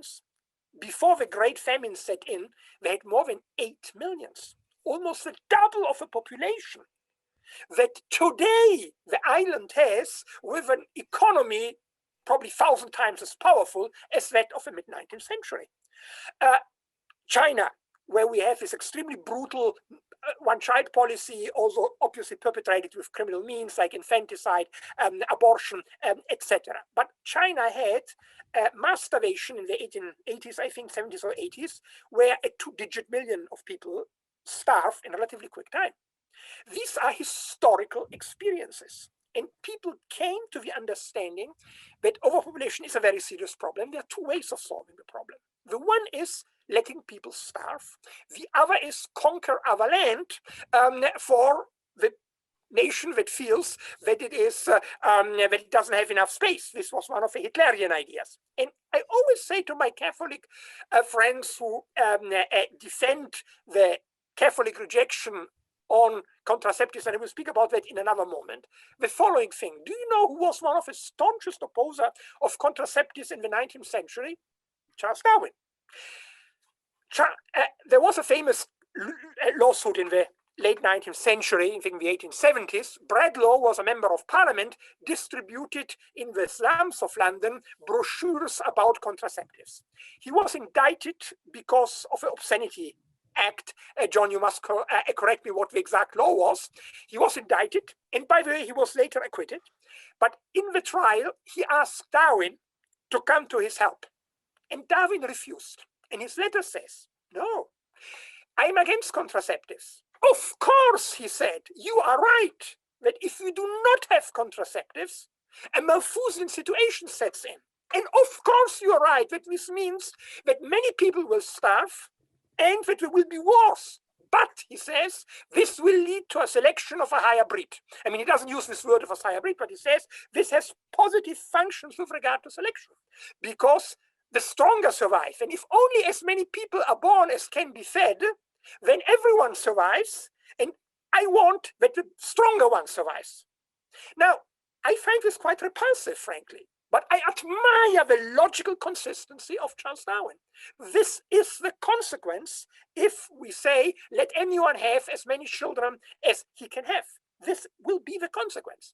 And one can say that we want to have selection processes, but it is difficult to combine this with other idea of social justice, the social doctrine of the church.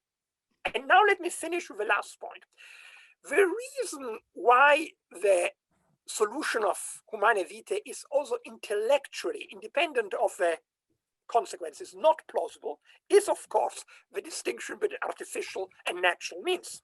Because of course, thermometers usually don't grow on trees. They are human active, they're human artifacts, and it is not clear what is the difference between using a thermometer and using a condom according to rational criteria. Having said this, I may mention that I myself not only have a long record of having always sharply condemned abortion, but also means that prevent nidation, nesting. I do think that indeed life begins with the conception, but I think it was not communicable to people to say that preventing conception by the unnatural means of a condom is unacceptable, while it's acceptable by calculating how you can avoid it using other artificial means. That was the reason why the whole theory, also by ethicists who look at logical structures of argument, was regarded as unacceptable. But I think since the issue is important, it's a good suggestion to organize a workshop or a conference on Humane Vitae to discuss this in detail. This would be my objections, which in the whole, again, I am very sympathetic with the thrust of your argument and your attack against promiscuity, which educates people to irresponsibility and ultimately to childishness. Because you're right, you remain a child if you do not assume the responsibility for a child or a grandchild, as in your case. Rocco, we can hear you, Rocco. Rocco. Can you hear me now? Yes. Fine. I was saying, Vittorio, don't be worried of disagreeing with me. I very often disagree with myself, especially in cases in which I have not had time to think really in depth all the issues that I have presented. It is a provisional presentation. Now, the points that you have made, male adultery was tolerated. Oh, not only male adultery, a lot of things of the old ethical system were wrong because it presupposed a kind of inferiority of the woman.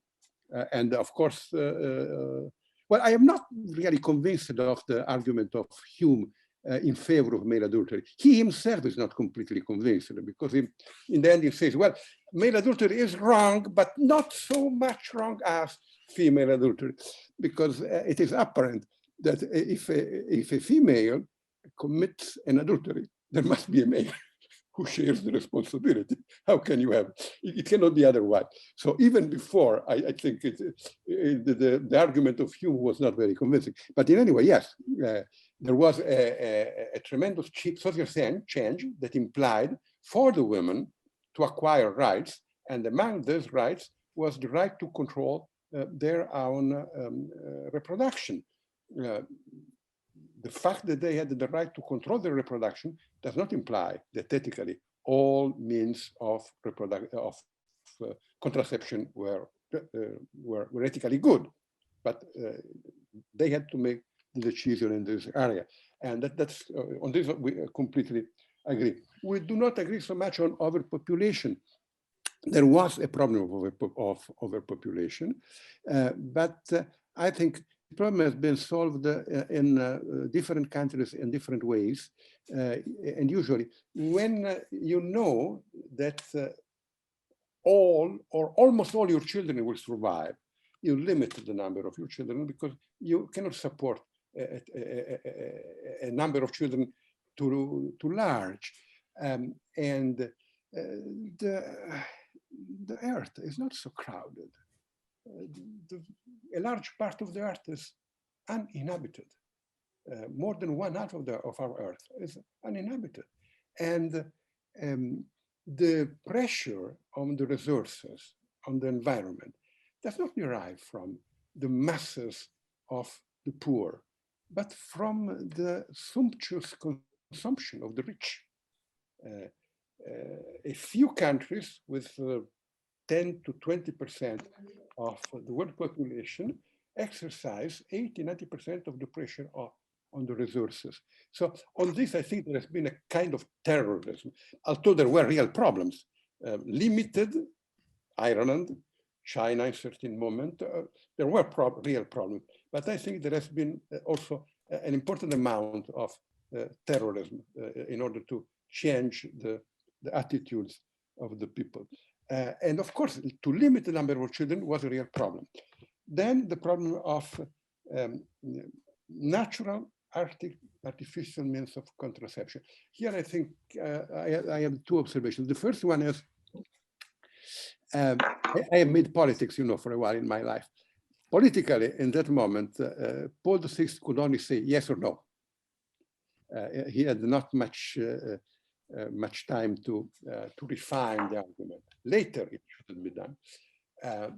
And I agree. This is the first point on which I agree with you. The second point on which I agree with you is that the distinction between artificial and natural means of contraception was not communicable, was very difficult to be communicated. Although I think that in itself, it was not wrong, it was right. But I imagine that we should have a much longer time to discuss the issue in order to see if we can reach an agreement and on which terms. Thank you, Rocco. Anna Marta, Yes. please. Just two comments about Hume. The first thing, well, he actually had a double twofold morality, but he established an analogy which I think is relevant for our discussion. For him, female adultery was like going against civil law. Civil law must be strict, whereas male adultery was like going through against international law, which is more, you know, something more weak and flexible, so to speak. So this is regarding to Hume. And regarding the natural artificial distinction in contraception, I think what would be more communicable, in my view, is the difference between telling a lie and remaining quiet. I think those are two different. It's another distinction, but it goes more to the point from the perspective of an agent, someone who's going to act. Well, refrain to say something is different from telling actively a lie. No, something like that. Yeah, that's my point. Thank you. I completely agree on the first point, although I remain of the opinion that even within the framework of the thought of Hume, it was wrong. It was wrong against himself, because how can you sever the responsibility of the woman and of the male in the act through which a child is born? And from this point, but let's set this aside. I think that he was wrong, but nevertheless, the situation is exactly the one you have described. On the other point, John Paul II says that the body is a language. I understand that this is not so easy to understand for those who are not Italians, because Italians speak with the body, other people don't, or speak much less with the body. But nevertheless, the body is a language.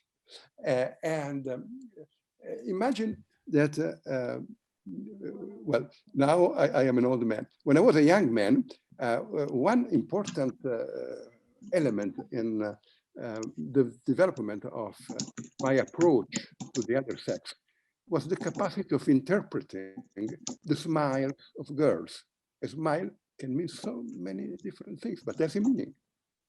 And if you do not understand exactly the meaning of a smile, well, you can run into significant problems. John Paul II says, the sexual act has a meaning. And this meaning is the unity of a man and a woman for life.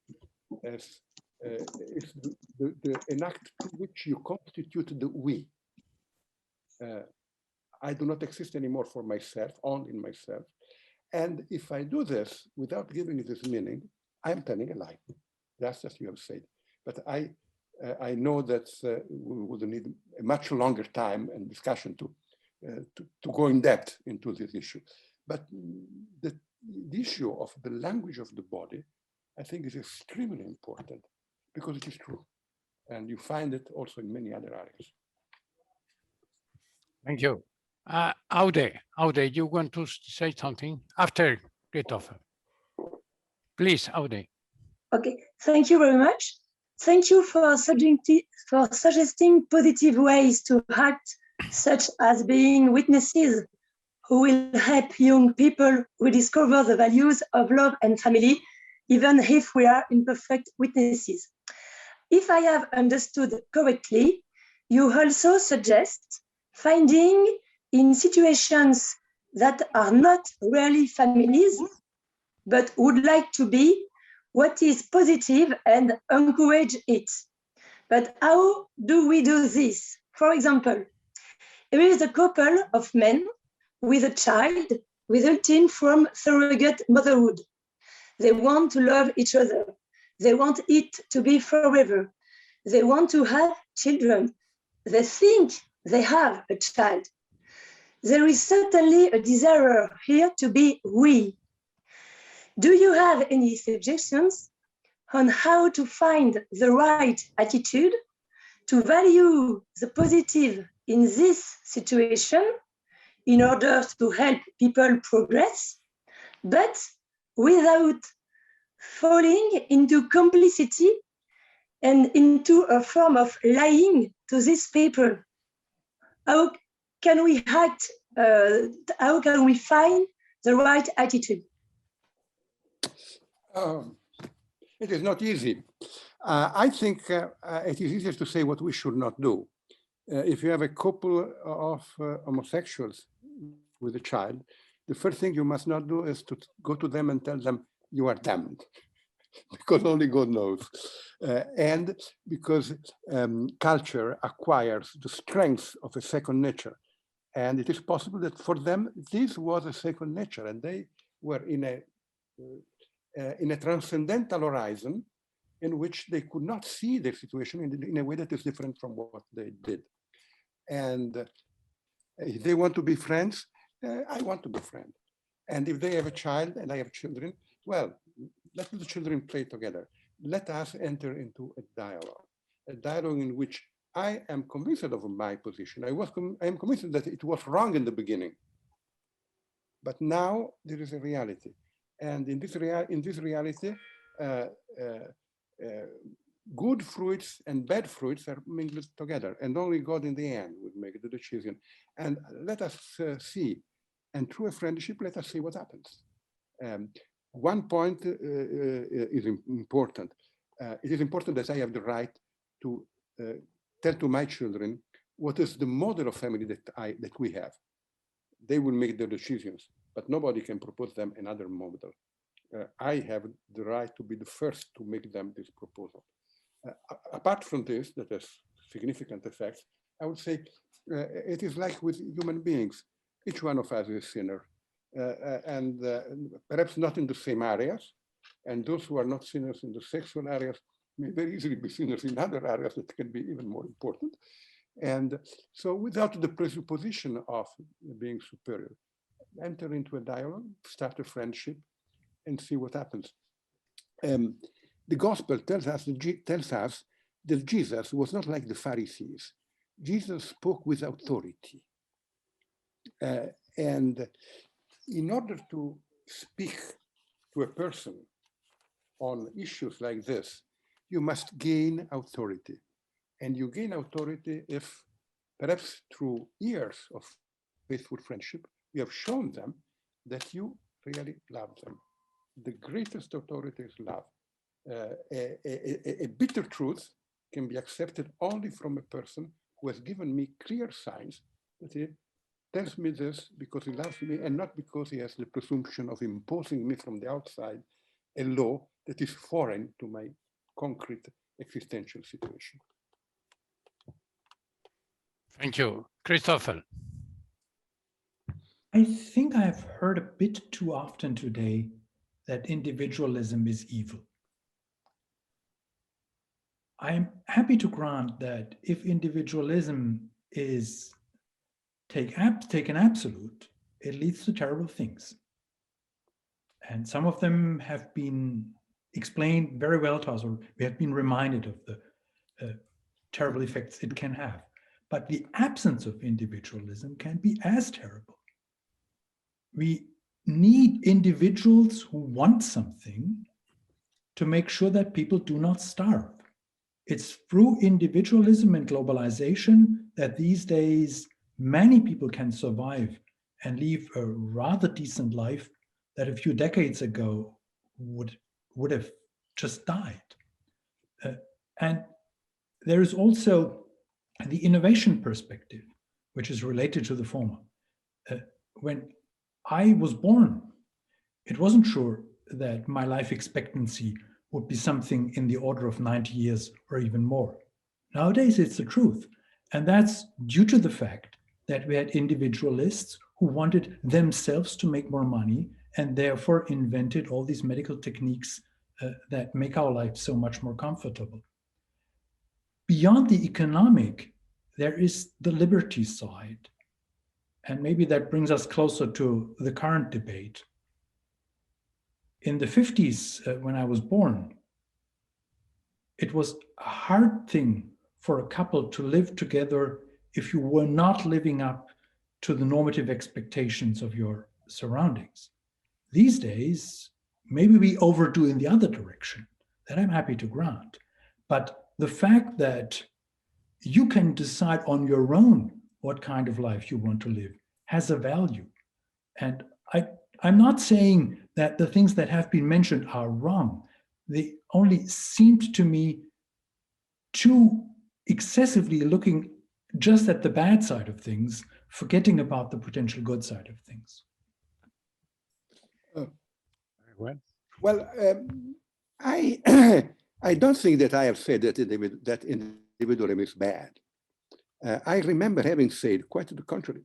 That is, that in order to become a we, with the women I love, or with friends, because this is an archetype that can reproduce it in different ways in many different areas. In order to become a we, first of all, I must be an I. And in order to be an I must sever myself from the original indifferentiated we of the family. You can say something similar also as what regards history, not the individual history, but the history of mankind. There are beautiful pages. Vittorio could probably quote them by heart. There are beautiful pages of Hegel, in which Hegel explains how the consciousness of the individual arises out of an original situation in which the individual is completely confused within a collective entity. It's only just a member of his species. It is Socrates who, for the first time, says, no, I have a conscience of my own. And in the name of this conscience, I have the right to defy the laws of Athens, the Crichton of Plato. No? Socrates and the Christians. The Christian idea of an individual soul that is responsible in front of God and not just in front of society is another moment of this creation of the individual. And when I was a young man, I studied the commentary of St. Thomas to the Politics of Aristotle. And it is interesting, one point, St. Thomas usually is a very faithful disciple of Aristotle. On one point, he is not. And he is not in a very subtle way. And well, I would say, Monsignor Sanchez, is a mortal sin to say that St. Thomas was cheating. I hope not, because he cheats. Please, in his text. commentary. We need the text. And Aristotle says clearly that the servant is just an instrument. And St. Thomas comments, translates really, more than comments, is an instrument who happens to be a man. That is, who has the dignity look, of a man. This was very important for Thomas because he say this idea that instrument, take it to say the body of Christ is an instrument. And Yes. he made a distinction by the instrument at the hand and the instrument at the button. So Also, so St. Thomas Aquinas tells us, in contradiction with Aristotle, that the man is not just an element of the city, a component part of the city, but there's a destiny of his own that stands higher than the destiny of the city. So I completely agree. In order to create community, you must be free. Karol Wojtyła, when he was a philosopher, wrote a wonderful article, Osoba jako podmioty wspólnota, the person as an individual and a community. It cannot be a community if it is not an individual. On the other hand, you cannot construct community, you cannot have love without freedom. But freedom without love is useless, because freedom is given to man in order to make man able to love. okay, we are in the general discussion, of course. So if someone want to ask to other people something, of course, or all the relation, or anyway, you want to put a new question in the table. John, please. It's a very simple question, seeking guidance. Going forward to our meeting next year, it's useful to think about what each of us will be writing. Obviously, the paper givers have contributed a rich tapestry on which we can draw, but there are so many themes and issues, and I was struck by the different thematics that could come out of this, the use of philosophy, the contemporary discussion about individualism, collectivism, and so on. But it would be useful to have a little guide, a menu, if you like, of, given what we have achieved, I think, over the last 2 days, which is an exchange of ideas and views, which has been very helpful and informative. Going forward, it'd be useful to pick these up with some help as to what each of us may do to contribute. For example, I'm a jurist, and I would therefore wish to make commentary on some of the issues that have come up today. I wouldn't have thought of that if I hadn't attended today, but I want to be a contributor to the whole and not just my little part, if you see what I mean. So that would be helpful. Well, thank you, John. The idea is to have a final statement about this today, but these today are a preparation to the plenary session, as you know, that is in April. So the confusion to have Professor Buttiglione was he not write the year for April 2022 is the plenary session, and this is a preparation to the plenary session. So it's very important, the thing that you say, and maybe you can send something to think about. But the idea is to have also a statement about this to be some kind of preparation of the other. Yes, I would very much like that. I think that's a good idea, that I would be happy to put a draft forward, taking forward some of the ideas that I already been thinking about, but also incorporating some of the themes that are here today. Thank you. Thank you very much. This is very important. Thank you, John. There are some other questions. Go, Helen, please. Thank you very much, and thank you for the last 2 days. I suppose perhaps I should make a little personal confession at the beginning. I often feel quite, I don't want to get into discussions about family with a kind of Catholic group, and I'm very glad about what came up today, because I think probably personally I have some feelings about, you know, this question about the emergence of women and that kind of issue, and so I just instinctively sort of take a step back. I think also I'm very, very concerned about the role of metaphysics in today's society, but I don't often think it's really useful to start with a very clear metaphysical presentation. And that's probably partly because I work in pretty much an economic sphere, even though I'm not really an economist. But what you normally need to do is to work back. You look at what the neuroscientists are doing, what the behavioral economists are doing, what the geneticists are doing, what the evolutionary anthropologists are doing, and all these things. And you start to say, well, look, there's some indications here. So we kind of use an inductive method and get back to the metaphysics from these different results that are coming out from the different sciences. And I think that's quite an important thing to try to do, especially for a academy like this, because what you find is that the neuroscientists and the geneticists, they have different theories they're working on, and they're arguing a lot of the time with each other, also for good reasons, for the points of innovation and that Christoph was talking about before, but they often cannot find a point of unity in their subject. They have to leave it. I mean, I've seen, for instance, I'm just working with a student on the idea of meaningful work, so it's a completely different thing, but there's some very important papers that have been produced where you get people say, well, there's the, I've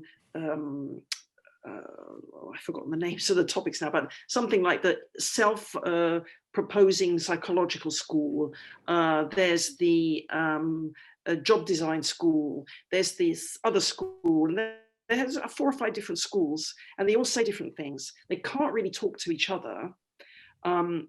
They make interesting contributions, but from the point of view of the people who have to actually design the jobs, like the business people and the technology, they often find it really difficult to deal with this.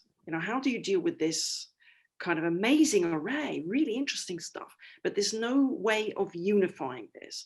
And that's where the metaphysics comes in, I think, where the philosophical ideas can help us try to say, look, let's draw on these resources to help the people who have to actually do things, like the managers, like the businessmen, like the politicians, how can we offer them something that makes the most of all these research, but is something they can use in an integrated way? I do a lot with the Blueprint for Better Business, which is based in UK. Right now, we're a bit like kind of touts going around. We wrote this 3-page document about what does it mean to be human, trying to draw on the social teaching and all that.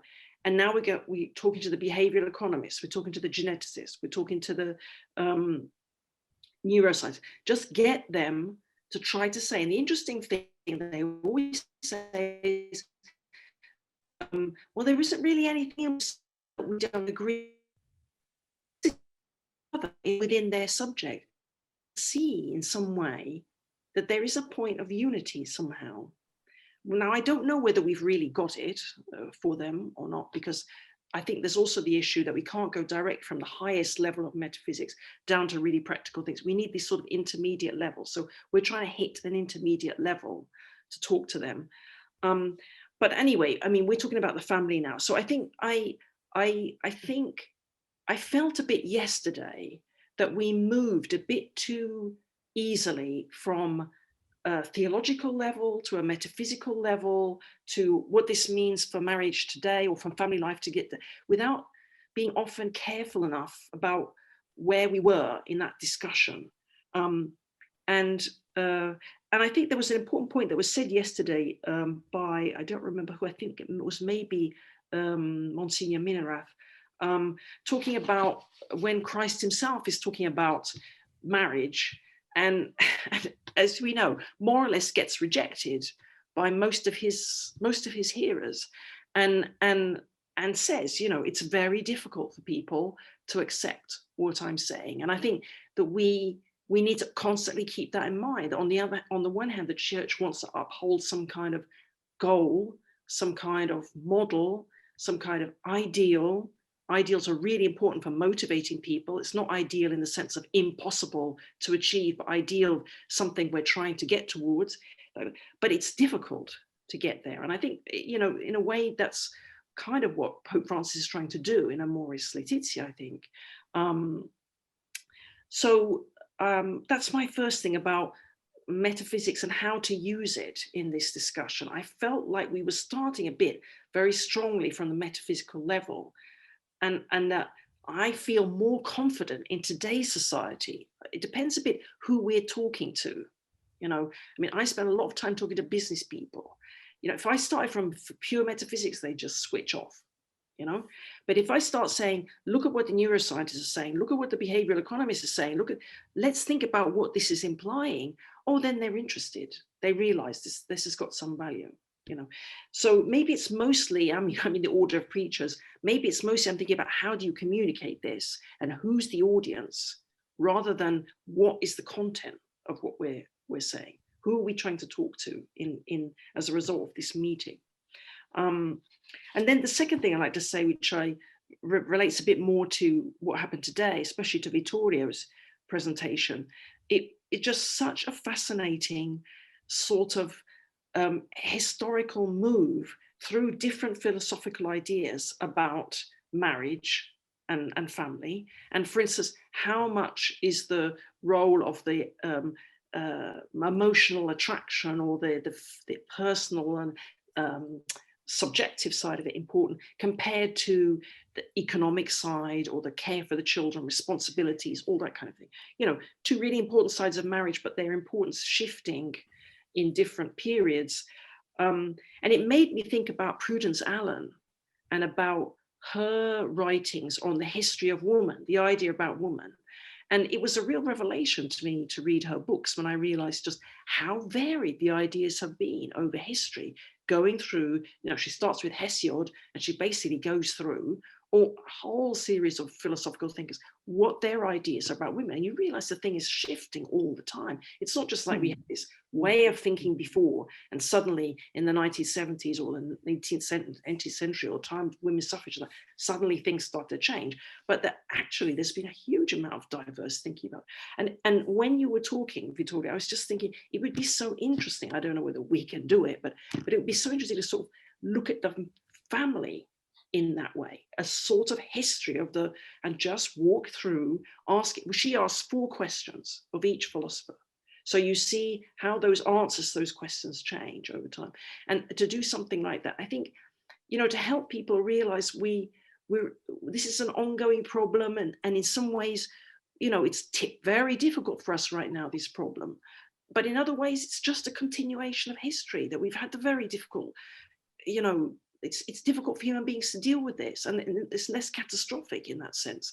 Our current situation, we have to struggle with it, but we've got historical examples of how people struggled with it in the past, and we survived. You know. Anyway, that's my little contribution. Thank you very much. So, someone want to comment this? Please, Vincenzo. Thank you very much for this opportunity. For me, these days have been really very interesting.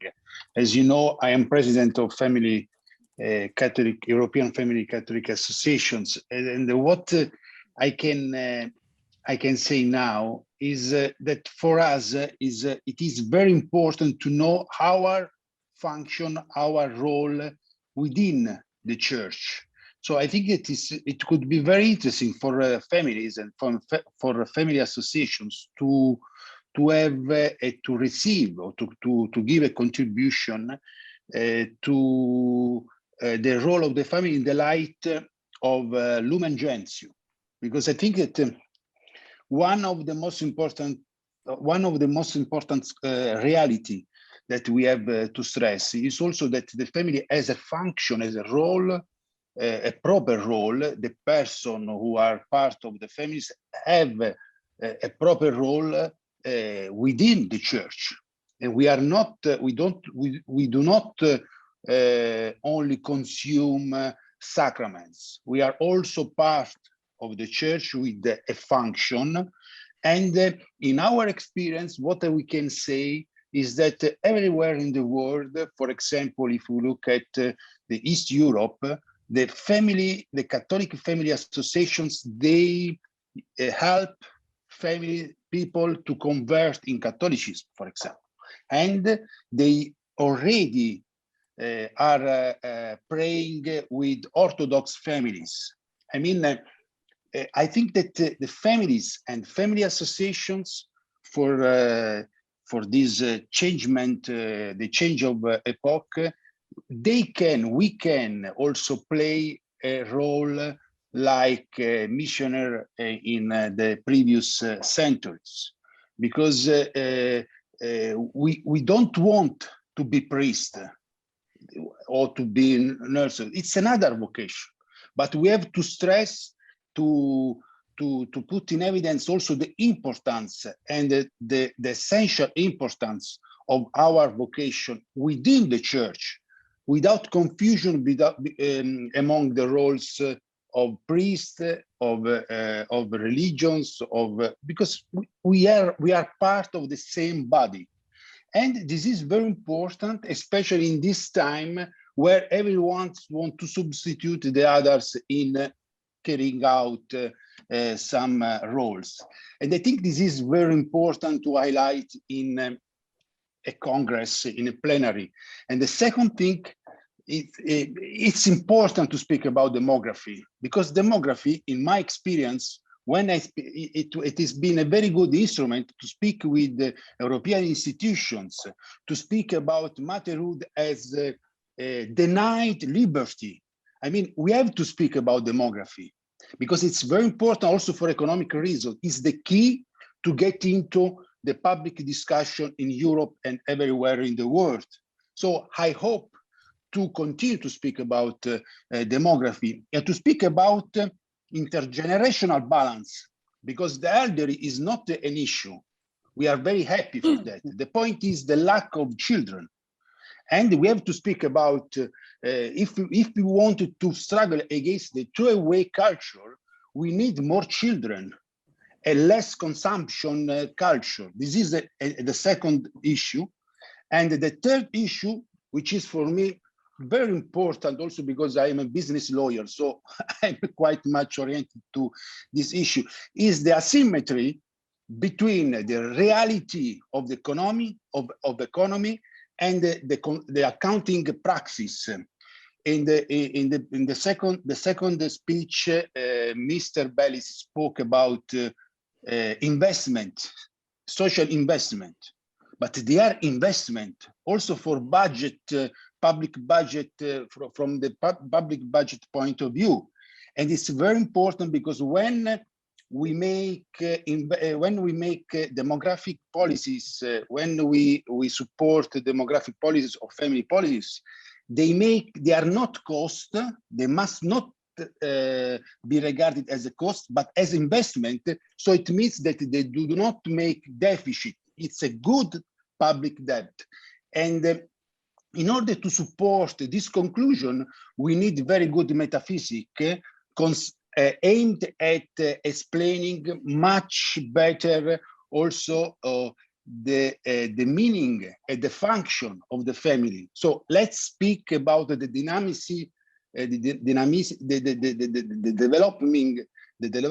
development of the family, not just about the statistic. So the family is not just cannot be studied in a static way, also in a dynamic way. In this way, with this aim, I think that we do not make any more mistakes in trying to define which kind of family, which kind of love, because it's very difficult to do that. But when we speak about the function of the family, the role of the family, it's evident because it's a fact, a matter of fact, and we do not risk to get into very troublesome argumentation. Thank you. Professor Vincenzo, could you please send to the President a synthetic statement that you say today, these 3 points that I think are very important to take in account for the conclusions and for the But next meeting. you mean I have to write these 3 points? No problem. Yeah, for that. exactly. No problem. But, no problem. But also we can see is convenient or not to the organizers to give you a paper. But anyway, it's important these 3 points in a synthetic way that you send to the person to consequence of our meeting. No problem. Thank you in very the much future. for this opportunity. No, because I think that the family associations. I am very interested in the question to have a concrete proposals in the end, concrete proposal to develop the family in the world, and I think it's very important. So, Monsignor, could be very thank important. you very much. No, thank you very much. Also because we have been speaking all the time about family. This is important, but we have also to speak about the community of families. Of course. Because now the point is the loneliness. As I said yesterday, the worst sickness of the families, especially that we saw during this time, is the loneliness. The group of families, the family associations, can be the care of this sickness. This is for me very important, and we have also to try to understand that and to help us to put new arguments when we speak to public institutions, because this is also our role. Of course. Very well, thank you. So there are more questions or comments or things? I have someone, but I wait if there are other people to want to speak, because I speak too much. So, Monsignor Mineral, there are many people to quote you, so maybe you can say something. Well, I think we have reached a good idea about how shaping the meeting of next year. As for myself, I will certainly rethink and restructure many things. And well, my approach would be the following. Families, it's useless to criticize modern forms of families because they are here. The task of the church is precisely to manifest to them what they are called for. Christ calls for reaching a perfection of love, of self-giving love in families. And this is what the church has to transmit in a way that does not hurt the people of today, because people of today do not want to receive lessons. The people of today have not very much time and interest for reflection, for metaphysics, as Sister Helen said. But there is an expectation in each person and each family to overcome their own struggles, because every family, no family is a perfect family, and all families have things to overcome. And in this tension, I think the word of the gospel has something to say. And the word of Christ, which is very difficult, maybe, he himself stressed that many people would not understand things about man and woman and families, but it is precisely by accepting to go further, not to rely on the usual ways of living family life. If people accept to go further, they grow and come to more freedom and to more also self-realization in family life. Okay. So there are some other comments. I want to ask to Beliz, but I don't know if he's here or not. But anyway, I can also ask to Professor Rocco Buttiglione, because we speak about the pandemic and the consequence for religiosity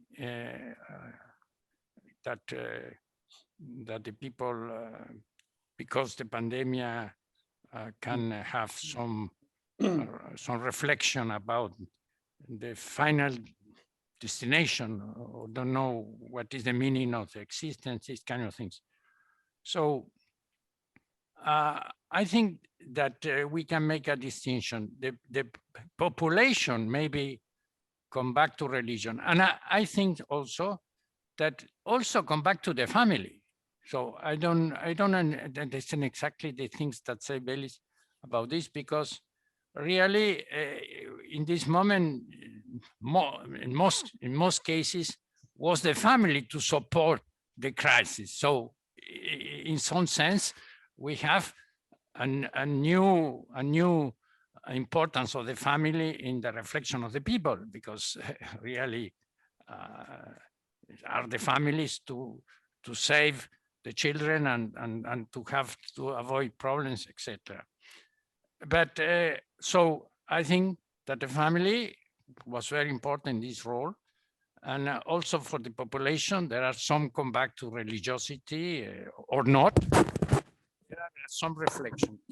But the question that really, for me, was very impressive is the governors not speak about God. The governors not say nothing. In the past, it was impossible to say nothing. Only Johnson, the English minister, say, we are Christians and we believe in Christ. That is our truth, our hope, our way. He said, it was very impressive for me, this declaration of the minister, English minister, but only one. The Italian don't want to speak about. It's incredible. But what is this reason? That is, for me, is in some sense, it's a scandalous. What is the idea that we can speak about God? Can speak about God that can help us to resolve the problem. What is the question? The people, individuals say this, families say this, but not the government. So I ask you, Rocco, that belong to this mafia of politicians to give some explanation about it. Well, it seems that God has been excluded from the public sphere. It is not polite. It might be divisive. And that's the reason why you are expected not to make the name of God in politics. On the other hand, there is also another reason. You can find some politicians who make use of the name of God in politics, but they do not do it in the right way.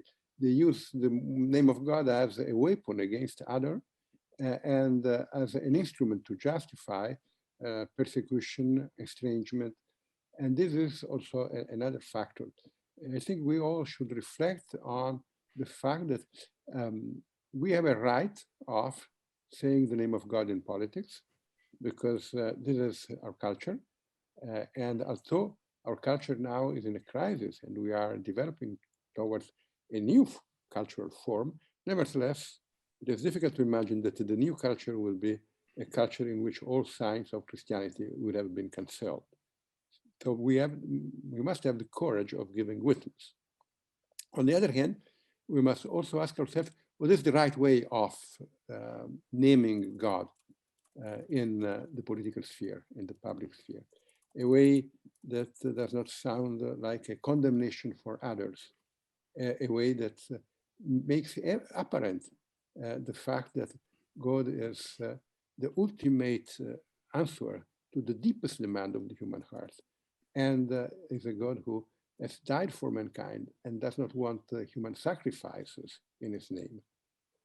It is an open question, and I thank you very much for having raised it.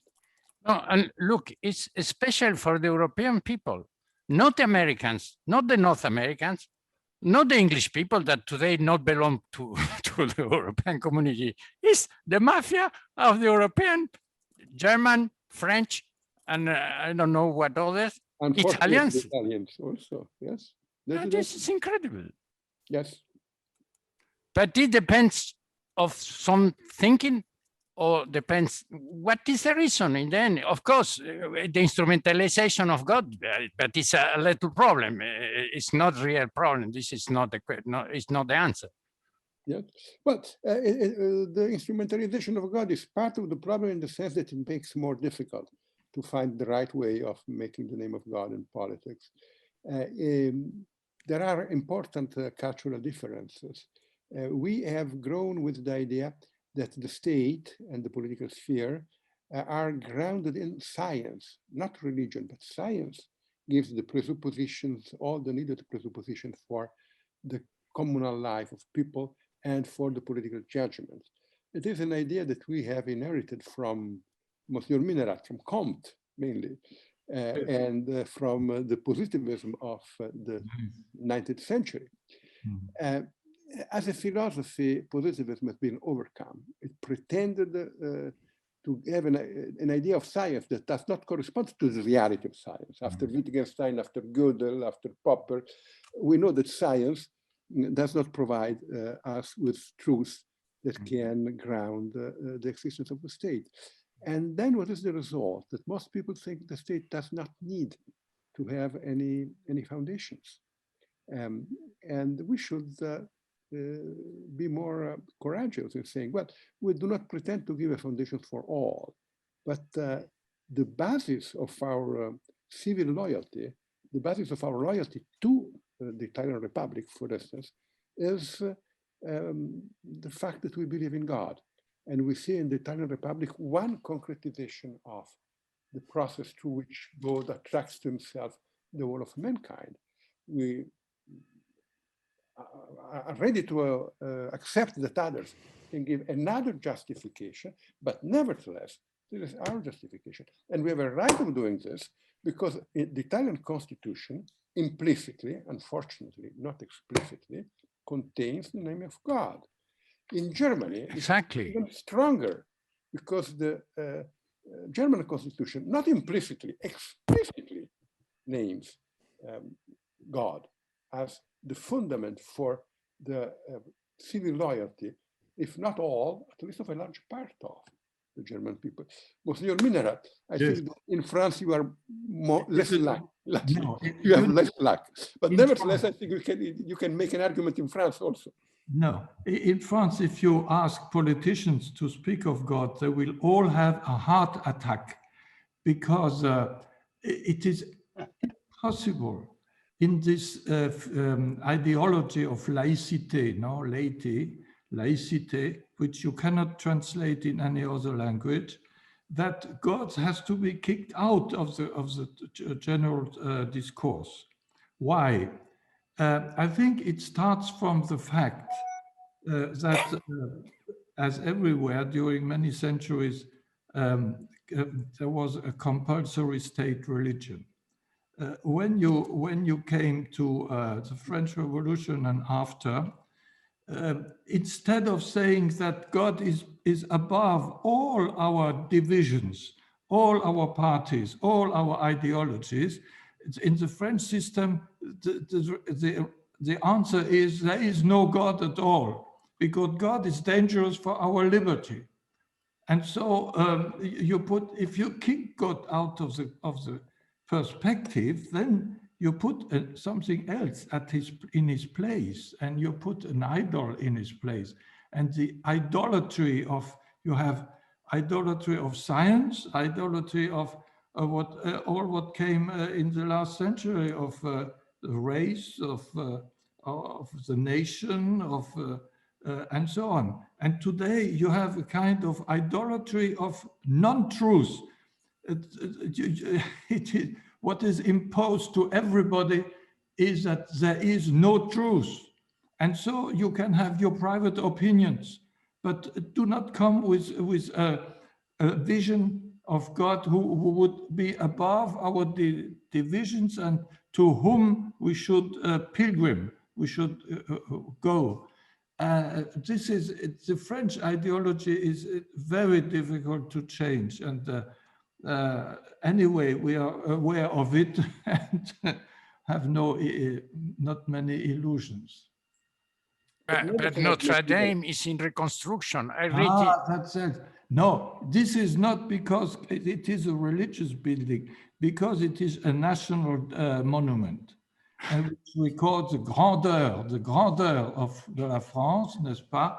And in this way, it deserves all the attention of everybody. And this is good, this is wonderful. But do not say that this is devotion paid to Catholicism. Nevertheless, Monsignore, Yes. I remember that Sarkozy made an interesting attempt to define a laïcité positive. Oui. And I think it could be continued. Yes, but as you know, he was very much criticized. Today you have ideologies of laïcité with adjectives. You know, if you say open laïcité or something, no.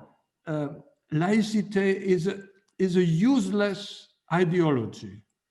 We could live very well without this concept by referring to the separation of church and state, to religious liberty, to freedom of speech, of religion and thought, and all that is enough. Because when you put a specific definition of the republic as being laïque, then you narrow the way for differences of opinion in society.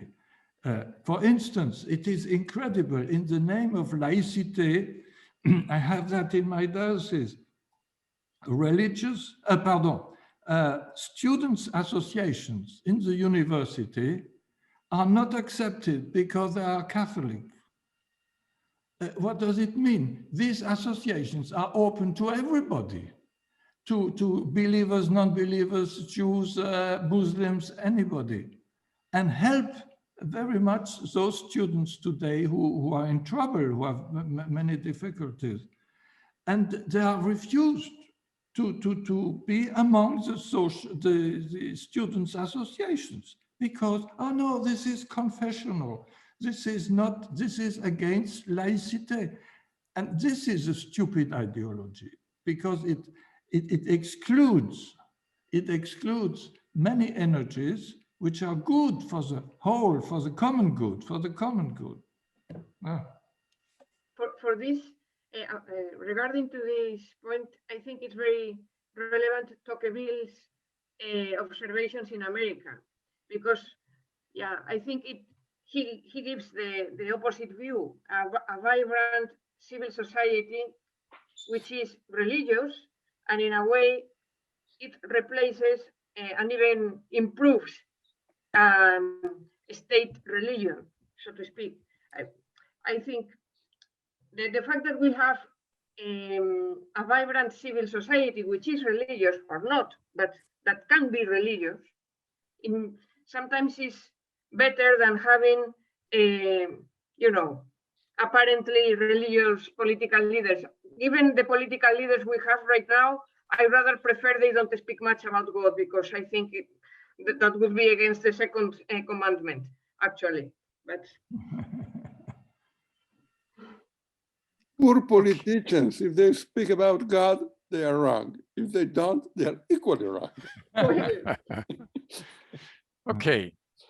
There are more questions. We can close if you agree, because we are right to the time and was very interesting. Thank you. Thank you for your participation. Thank you for all. I wait for the try to do some statement, final statement, and send to you, and you maybe can make suggestions. And so we close. Thank you. Bye. Goodbye. Thank you, everybody.